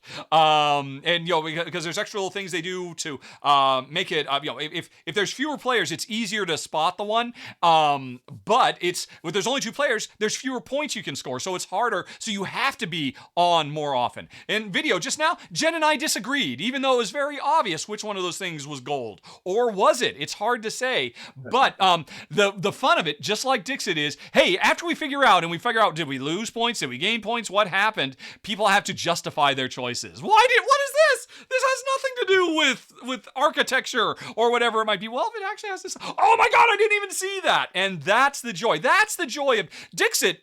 Is a surprisingly complex game to play as a party game. It's got all these things trying to teach somebody, well, you want to have some people choose your thing, but not too many people. And then here's how the way scoring works. It can be kind of a slog. This I took to Thanksgiving and played with a few different groups of people. And Jen's friend came over and we played a 3-player game with her. And it's just so easy to teach. Everybody immediately gets it. It's full of wonderful, engaging, gorgeous, quasi-surreal, dreamlike art, just like Dixit. I mean, these cards could definitely live in Dixit, but playing cooperatively towards a common good in a game that is 10 times easier to set up and just play again and again and again puts it high on my list. And I think people are ignoring it. Maybe because they think, oh, I've already played Dixit. Why do I even care about this? This destroys Dixit for me. I would bring this out 7 Ways to Sunday over Dixit. Easier to teach, everybody working towards the same goal, and more laughs at the end of the day. And works with 2. Come on, board game industry. Why is everybody ignoring our number 3 Oneironauts? Maybe it's just the word, because nobody knows how to say it. That's my thing. I think that's I don't know how to pronounce it, but the game looks wonderful, and I would totally play that. I think I'd be a hit with me and Michelle as well. Yeah. So awesome choice. Let's go on to our number 2, and I picked one that has exactly, I think I just checked it, 24 ratings on BGG. So only a couple of dozen people, and I am hyped about this. I just got my copy, and literally before this morning when we were recording the show, I just got it in. It's a game called Heading Forward. What? This is a solo Heading Forward, like moving forward, heading forward. I have not even heard of this. Yeah, this is a game definitely floating under the radar. Produced by Hollandspiel. They are a very tiny company here in the U.S. that produces very unique games. And talk about unique, Rahdo, this one is a game it's a solo game. Wow. Undergo rehabilitation after a traumatic brain injury. Wow. Yes. Okay. So what you're doing, it's multi-use cards. It's a solo game, and you're trying to complete tasks during rehabilitation. So the insurance company has only covered you for a certain amount of time. You could go easy, 15 rounds, medium, 12 rounds, or hard, 10 rounds. That's how much time your insurance company has given you to get through these tasks. And what you're doing, you're playing cards, you're trying to collect resources to play those cards, to upgrade them. You're going to flip them around, turn them 180 degrees. Friday style. So then they get upgraded, yes. So you have 4 different things that you have to rehab, 4 different traits. You're going to go through the deck, and as you go through the deck, some of them will be upgraded. Unfortunately, there's going to be a trigger every round, a triggering event that reminds you of what happened in the accident. So the trigger could be work accident. It triggers, so then you have to be able to work around that card. So every round there's a trigger and Richard, this is one of the most unique games I have ever seen. The theme and the mechanisms combine perfectly. I bought this. I was so excited to buy this because not many people know about this game, and I think it's going to be an awesome experience. I cannot wait to play it. I think it's a game. This company, Hollandspiel, does great stuff. Ambel and Mary Holland, they do games that are very unique and very different. And the reason why people haven't heard about their company is because they admittedly publish games in the least efficient way possible. No. They admit it. They do print on demand. Oh my gosh! Wow. Yeah. but it's a way that they can lower their financial risk personally. So, you order the game, they are going to go print it personally for you. Oh, So the wow. games, you can't get them on Amazon, you can't get them in a local game. You're going directly to them. But all their games, whether they're solo or multiplayer, very unique themes and very unique mechanisms. And this is one of them that's been high on my list. So ever since I heard about John Dubois created this, this is a personal experience. He actually suffered a traumatic brain injury a couple of years ago and decided to use that as his basis for this game. And I've seen the playthrough that I think it was Edward of Heavy Cardboard. Yes, He yes. raved about it. Mm-hmm. I read a review from Space Biff, Dan Thoreau. He raved about it. So, folks, some people who are really into games love this one. I cannot recommend it highly enough.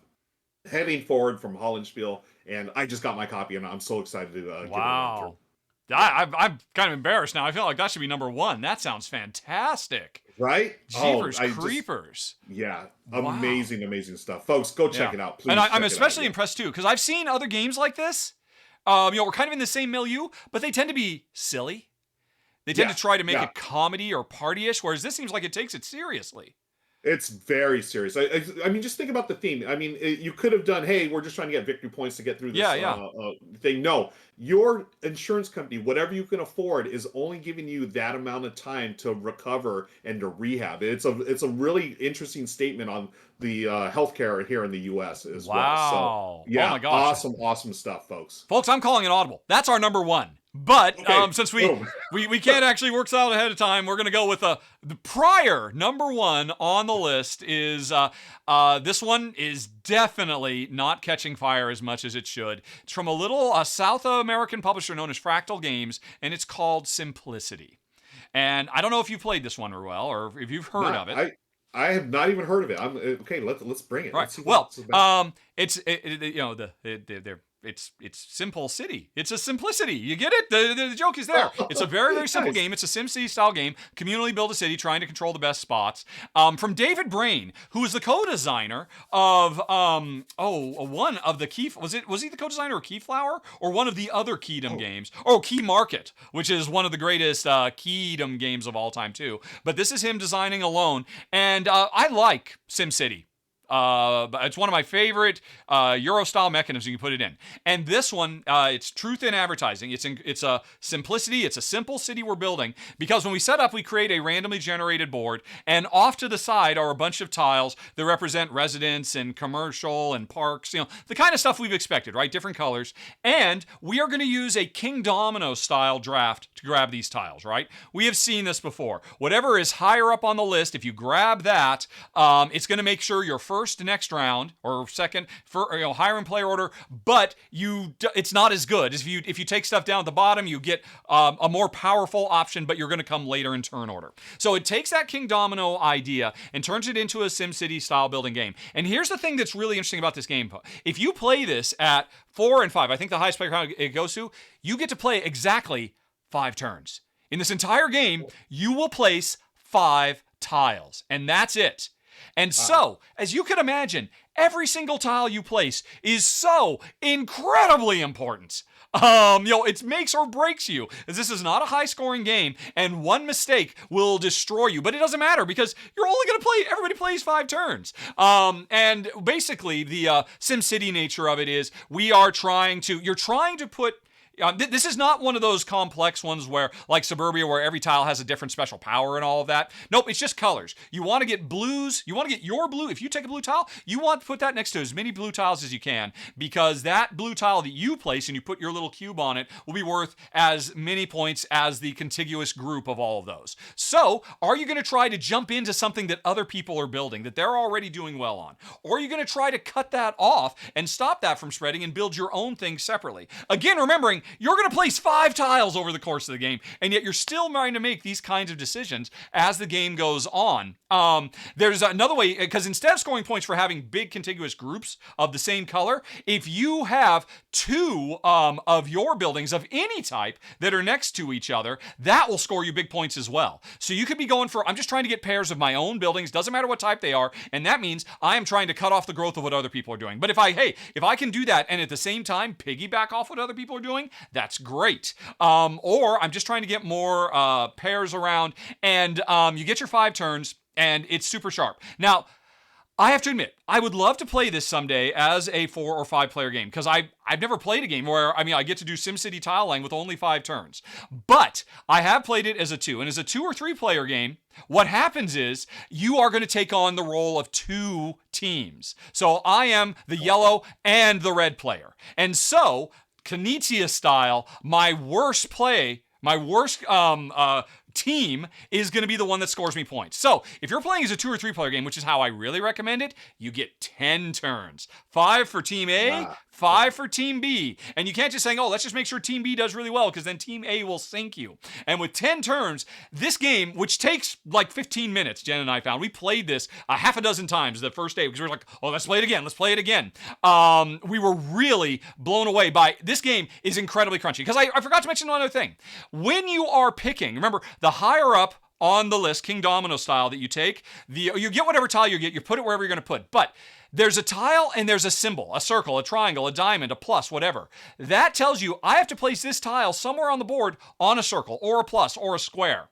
So the ones at the top that will ensure your first next turn, which going first in this game is everything, because it's so tight, so fast, and so restricted, means, I have to put this on a circle. Whereas if I go down lower, it gives me multiple choices. I could put this one on a diamond or a square, and I get twice the amount of options. If I take the very, very bottom space, I can put it anywhere I want on the board, but I'm guaranteed to be last, which means, this better be, if I'm gonna do that, it better be a game-winning move for me right now, because my next round will be miserable.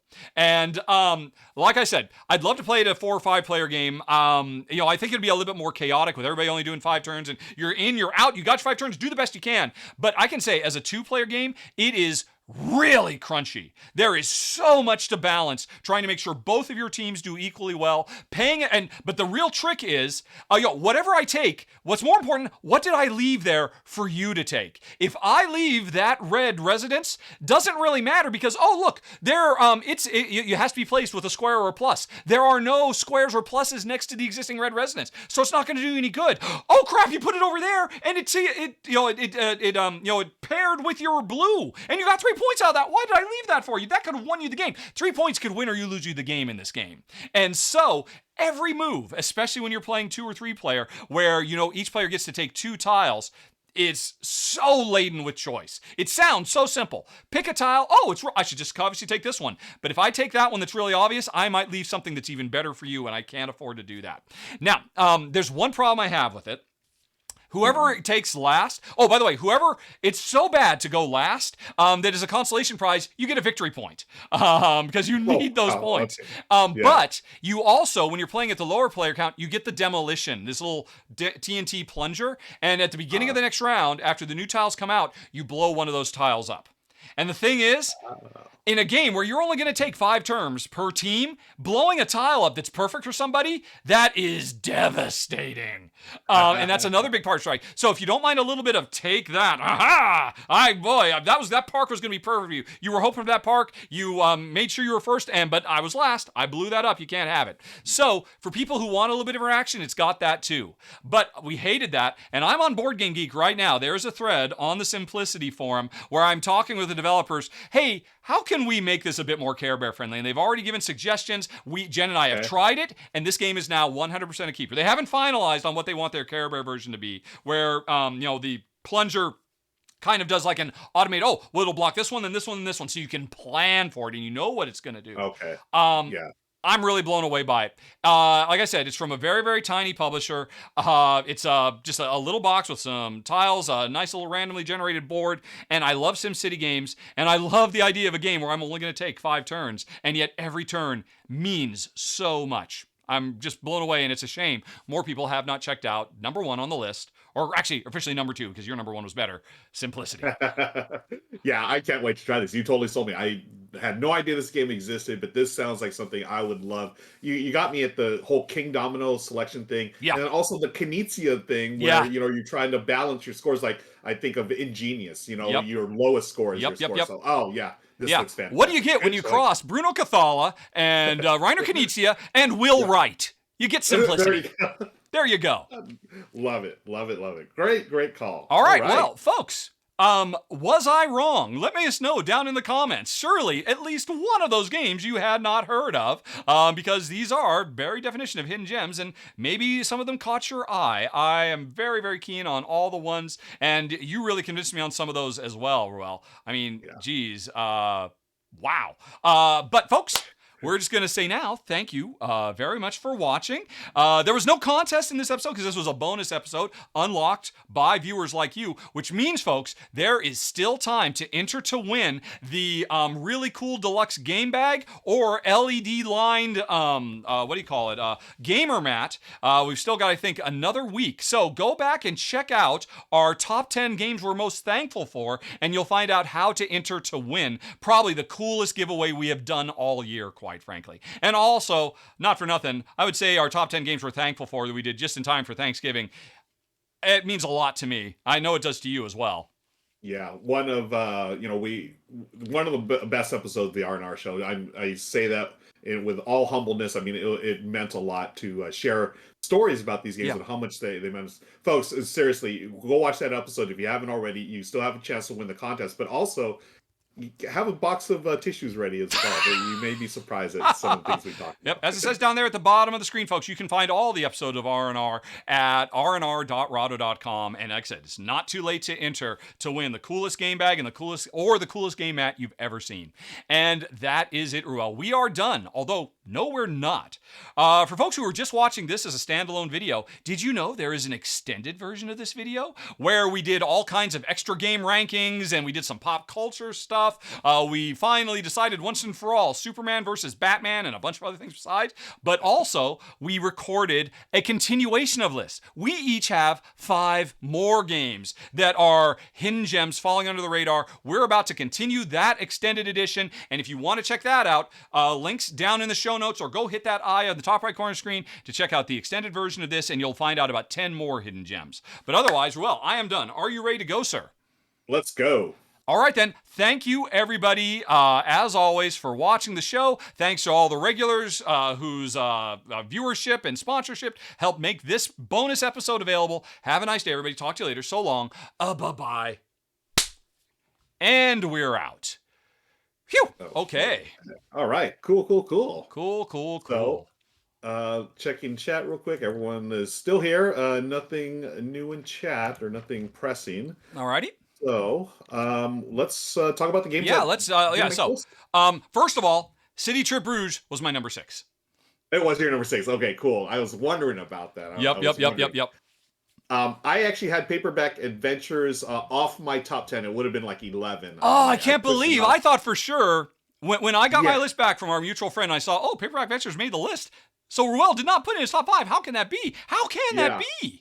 There was a bunch of other stuff. There was all right. Well, what else? Okay, so I had let me see. I had Longboard. Let me go on and just back up to Board Game Geek, and we'll throw them on screen really quick.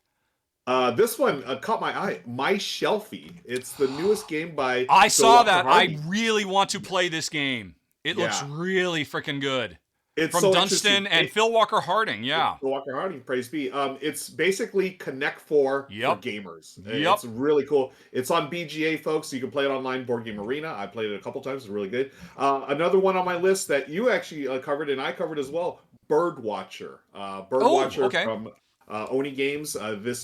It's similar to, it looks like Wingspan as far as art and everything else, but it is not Wingspan. It's a faster playing card game, set collection, so forth, with a little push your luck. I really enjoyed that. Michelle and I really enjoyed that. Yeah. And I would say it's more thematic than Wingspan. I would say too. It is definitely more thematic. That whole flushing them out of the tree and stuff like that. Yeah. Yeah, trying to take photos of them. Really cool. Ghosts Love Candy 2.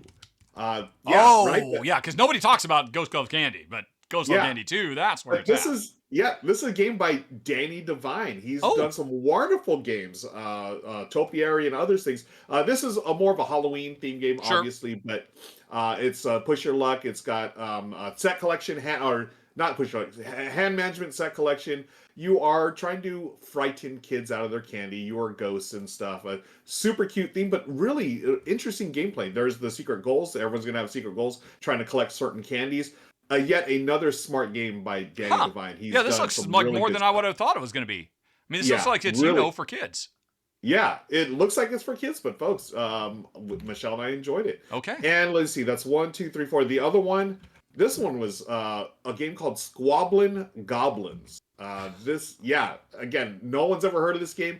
It's all about SQUA, two B's. Two B's. Okay, I Yeah. I can't spell this. I don't know how to spell this. Yeah. Squabbling Goblins. Okay. There it is. All right. I picked this one mainly because the designer Emma Larkins. I love her game Abandon All Artichokes. And, Abandon All Artichokes is fantastic. Yeah. Now she's that's a one designer- that would go on a Hidden Gems.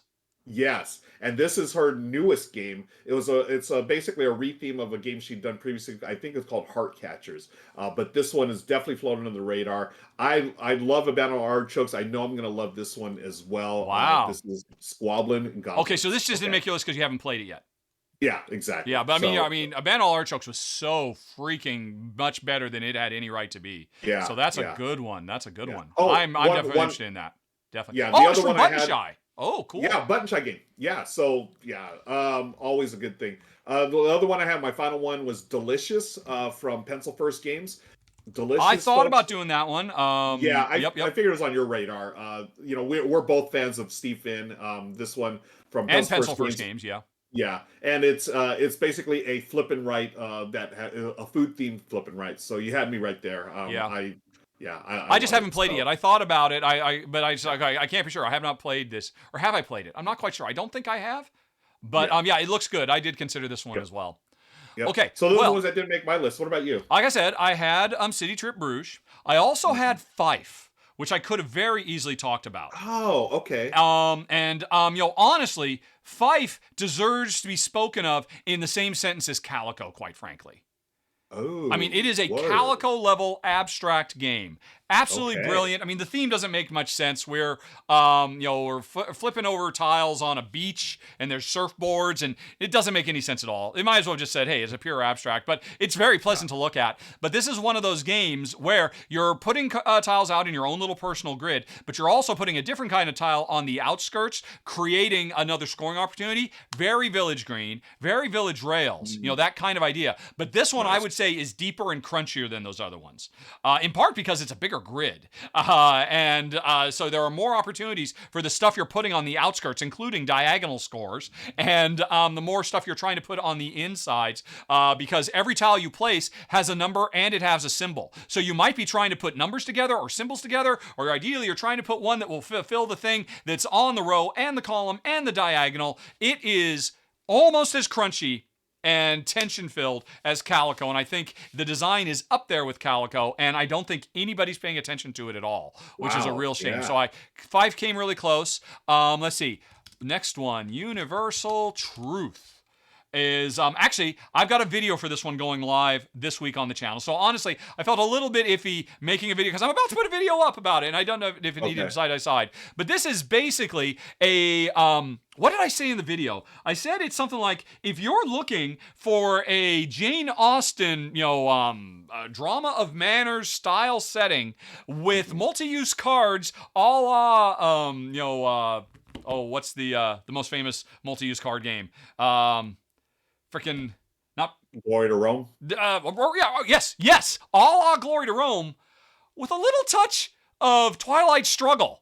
Because there's some real conflict that goes on in this game. There can be some real skullduggery that goes on as people, because in this game we are just trying to find the love of our life by having a big enough dowry, having enough friends in society, and having enough skills. We have to impress everybody, and it is very, you're entirely right. Glory to Rome, every edge of the card has something different. And you have to sacrifice cards to play other cards. It has a rondelle that you're using to grab cards and draft them as fast as you can. It's not really a rondelle, it's 2 rows of 10 as people move clockwise and try to grab the cards. And a lot of this game is, this would be the end of the game. Hey, this lady player, she had all of these friends. This is the person she was trying to fall in love with, and she had these 2 big skills. This is a winning tableau here, but it is hard to pull this game off. It is really smart, really crunchy, and also very cutthroat, which is a problem. There are things you can do to turn off the cutthroat elements, because the game comes with 6 different built-in modules, so you have a lot of different variety. You can make it a pure gateway game. If you want to play Downton Abbey or Wuthering Heights, the card game with people who've never played a game before, you can turn this game into that. But really, I was kind of a little torn because when you turn on all 6 modules and it becomes incredibly sharp and crunchy, it also becomes pretty cutthroat. So that's why it didn't quite make my list as well. It's a little too cutthroat for us, or a little bit too lightweight, but it deserves to be seen by more people because it's a really smart design. And let's see, what else did I also have? I've talked about this too many times on the show, but I'll do it one last time. Free Radicals, of course. Come on. What is it? Only 92 people have rated Free Radicals. How many people have said they own it? 202 people. I think this one, unfortunately, like Simplicity, got ripped apart by Tom Vassell. He destroyed both of these games in his review, and they're just never gonna. They're just never gonna go anywhere. They're just gonna rot on the vine, and it's too bad because I think these are 2 of the best games I've played this year. Simplicity because it does so much with so little. Free Radicals because it is the most ambitious. I mean, forget about Root and Vast and those other letter games where everybody's playing their own game. Free Radicals does that even better as far as I'm concerned. But I've talked about it enough, I might not be done talking about it because I haven't finished my top 10 games of the year. That'll be coming later. Will it make the list? Spoiler alert, it will. I was going to say, freaking I amazing. think it will. And then the last one, I wasn't sure if I should put it on or not because this kind of breaks the rules. This is a new game. And it could be that it just hasn't, not enough people have gotten a chance to check out Time of Empires yet. Do you know about this?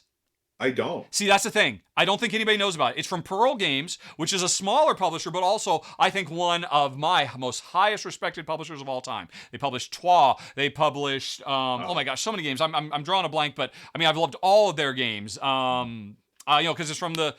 But anyway, this is a real-time Civ building game, a real-time 4X Civ building game, where you are using, what do you call them, hourglasses as workers in a worker placement stage, like Red Rising did last year, and before that we had Tale of Pirates. There's been a few real-time hourglass worker placement games.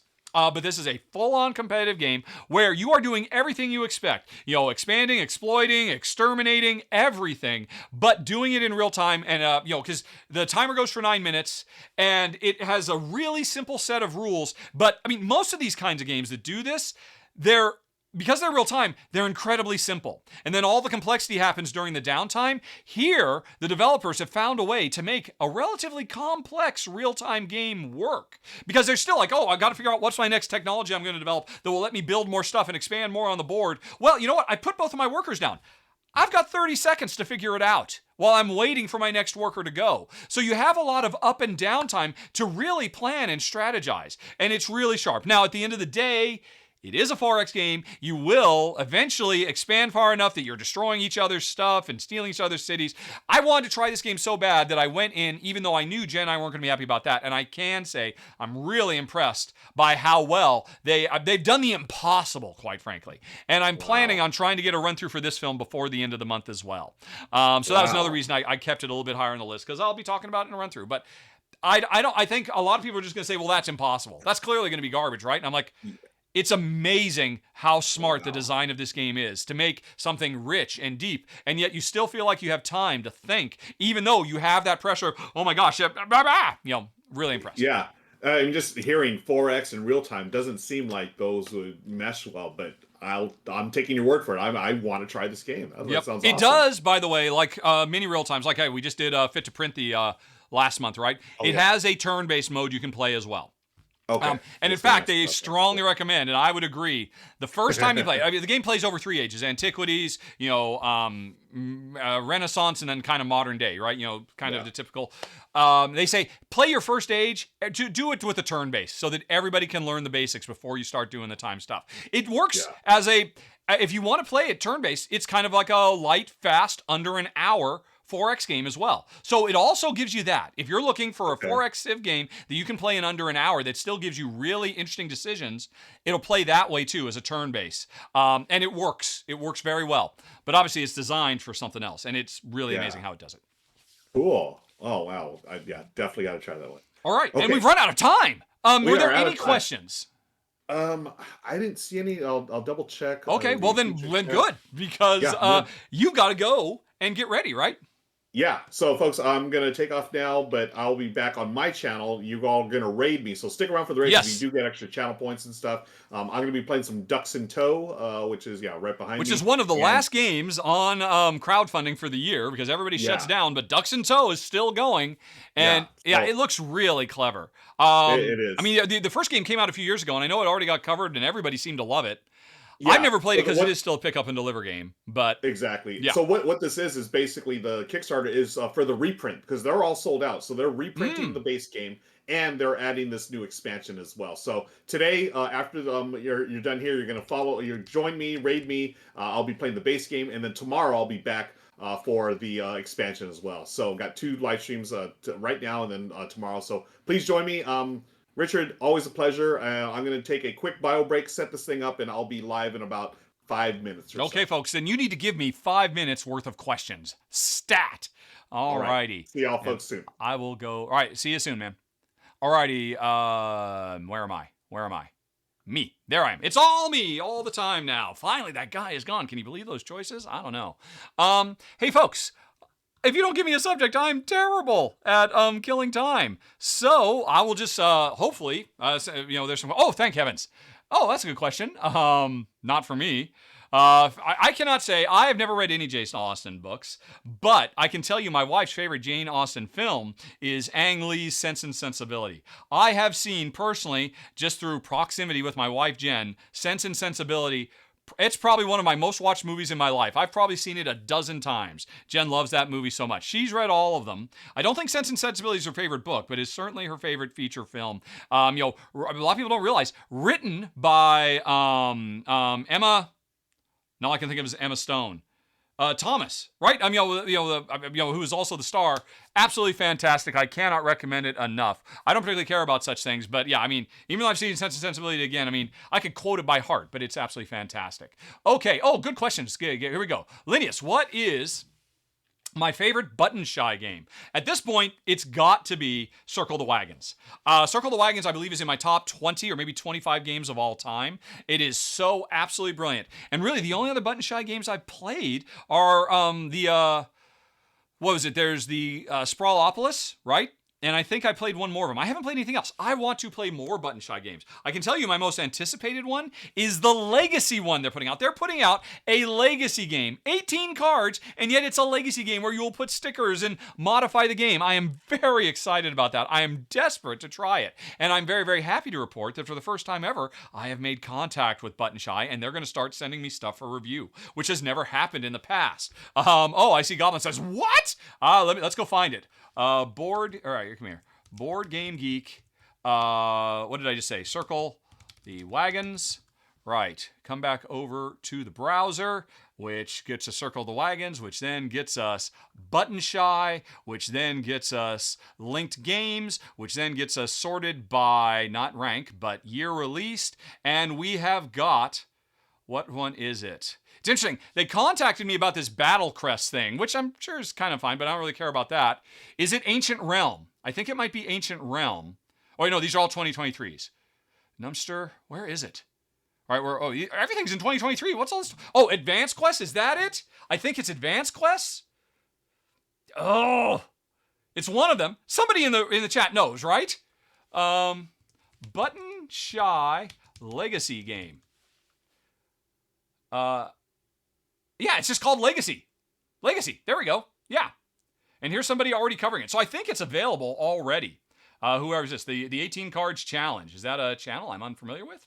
No, that's Button Shy themselves. It's Legacy Tales. It's a Legacy game, folks, from Button Shy. That I must try this. I am so incredibly excited by that. I cannot put it into words. But for now, easily their top game has to be Circle the Wagons. It's so brilliant.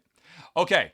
What have we got here? Azul base or chocolatier? Oh, chocolatier, just for the subject matter. I think it does change gameplay in some ways, right? I'm not really quite sure. But really, neither of them. Azul Queen's Garden is by far the best version of Azul there is. Oh, whoops, I've gone to the wrong thing, and I'm in a house of mirrors. Let me go back to the full screen me. There we go.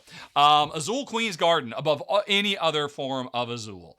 But of the two, yeah, I would take chocolate just because, well, I'd rather be making chocolate boxes rather than tiles in the Alhambra. Not that there's anything wrong with that, too. Let's see. Worst holiday gift I've ever received. I have not received a holiday gift probably in 20 years. Jen said 20 years ago or so, hey, you know what? It is getting to be such a pain in the butt buying you birthday presents and Christmas presents. You're so hard to shop for. I don't know what to get. How do you feel about just stopping? How about we just don't need to do this anymore? I'm like, yes, please. And it's ironic because it is so easy. I had a simple trick. All I ever had to do was just go to a knick-knack or antique shop and I said, hey, do you have anything made out of bird's eye maple? A hairbrush, a hand mirror, a little curio box, whatever. And they say, yes, here's 5 of them. And I'll buy that one because Jen loves bird's eye maple. It's like her favorite form of wood. And she has all the ones I bought her over the years. So it was easy for me, but it was hard for her.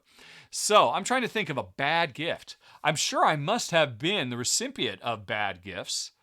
I mean, obviously I've gotten sweaters I don't care about and stuff like that, but nothing really jumps out at me. I think I've been pretty lucky up until the time I just stopped getting gifts whatsoever. I genuinely can't think of one. Alrighty. Let's see. Best prank someone has done to you. I don't know if I'd call it a prank. And there is no way I can capture how funny this was. But I had a friend back when I worked at Nintendo as a gameplay counselor. His name was Patrick. And, we would sometimes hang out or go do things after. He'd come over and we used to play a lot of Star Control 2 on my old 486. Was it an SLC or a DLC PC? That we just played that for hours. And sometimes after work, we would go to, McDonald's or get food or whatever. And one times, we went to a McDonald's. It was late at night. And I got up to the counter first, and they said, well, what would you like to order? And I started doing this. I started doing my whole, I'm a fast talker. I don't know, should I do this or that or the other thing? I literally did a whole Rahdo. Well, I could do this. But this thing looks really interesting and delicious. And I'm like, and I did that, and because nobody else was around, and I was just being silly and whatnot. And so I do that for like 20 seconds, just full volume, full on Rahdo, undecisive shtick. And then I turn to Patrick, who's standing behind me, and say, I don't know, what do you think? And Patrick just takes a step back and says, man, I don't even know you. And I just felt like such a freaking idiot because he just totally played it straight. It was just perfect. And to this day, Jen and I will still, that's one of in our personal lexicon, I don't even know you. Or, hey, I don't even know you. So, I mean, that wherever you are now, Patrick, I have not talked to him for years, but that had a big impact on me and Jen. We both really loved that one because I felt like quite an idiot because all of a sudden it's like, I'm just a crazy person in McDonald's at night when in fact it would have made sense if I was doing a shtick for my friend, but he completely disowned me. That was awesome. Let's see. My favorite shape. That's odd. I mean, normally that's like my favorite shape die. What is my favorite shape? Wow. I do not have the tools to, what is my favorite shape? I'm inclined to say circle, but that feels a little too easy, right? But I think a circle. I think I do like circles quite a bit. And I don't have a good reason. I'm sorry, Goblin. I don't have any good psychological, I don't know what that tells you about me. I do like eggs. Alrighty. Never going to give you up, never going to let you down, tell a lie, or desert you. Thank you, Bing. And thank you on behalf of everybody else for putting that in all of our heads. Well played. Oh my gosh, yes, that was the greatest prank of all time. For people who didn't see it. Okay, if you just got here, you watched how we do this. We make top 10s. And what happens is we each send our 10 to a friend. He turns them into a combined top 10 where we don't have any overlaps. And then he sends me all of Ruel's as a bunch of bit.ly links, or tiny URLs. So I can just copy and paste this thing in, but I don't spoil it. I don't know what's coming. And a few months ago, he did this, and I don't remember what the topic was, but I go and I paste the link in, and I press enter, and Ruel is talking about whatever game it is, and I'm supposed to put it on screen, and I just start busting up laughing because he sent me a Rickroll. And I was like, it was just right there in my face, and it just completely destroyed the show. I also put it on screen, and we got demonetized. Thank you very much, because I put a Rick Astley video, so we got demonetized for that episode. C'est la vie. But no, that was an excellent prank. Good point, Bing. Good memory. Okay. 42 CSI BU 42. There's got to be a story there. what do I think about print and play games? There are more and more of these on Kickstarter, and I made a short video about Find the Source. What's my opinion? I think it's fantastic. I think it's absolutely amazing.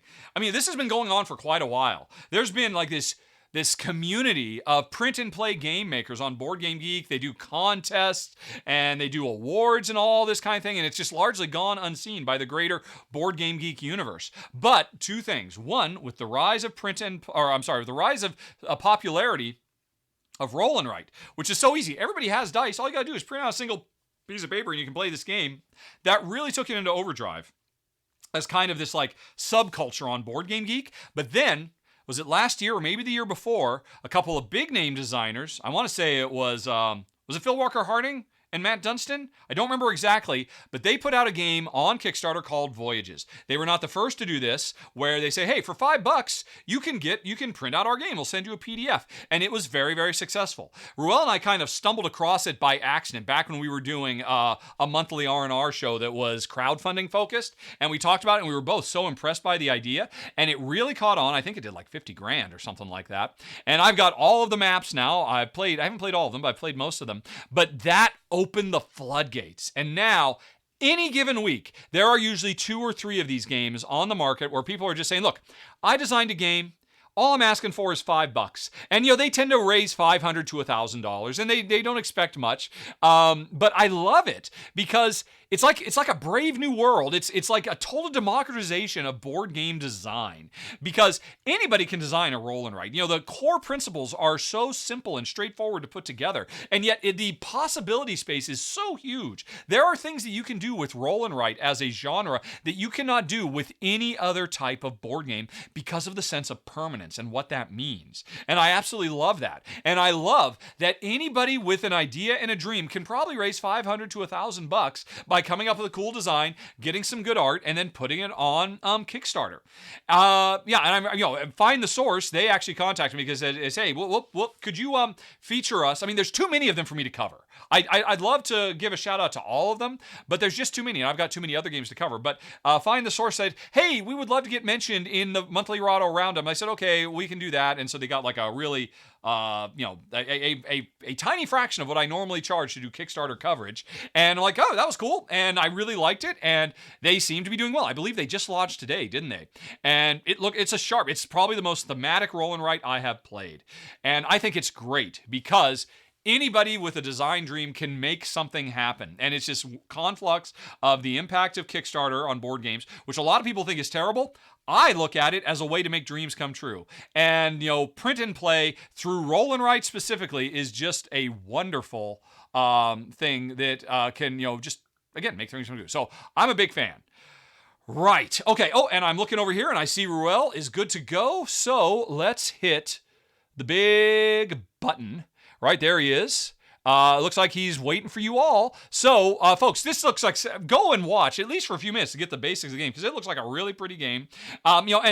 And this publisher took a real risk trying to launch anything in December, because December is such a dead time. So, hey, give some love to Ruel. Check out the game. It looks really sharp. I know every other channel that's covered it when it came out a couple of years ago raved about this game. So unless you hate pick up and deliver or you hate ducks, definitely stick around for this raid, which we are going to launch in, sorry, to get a drink of water, in 5, 4, 3, 2, 1, raid!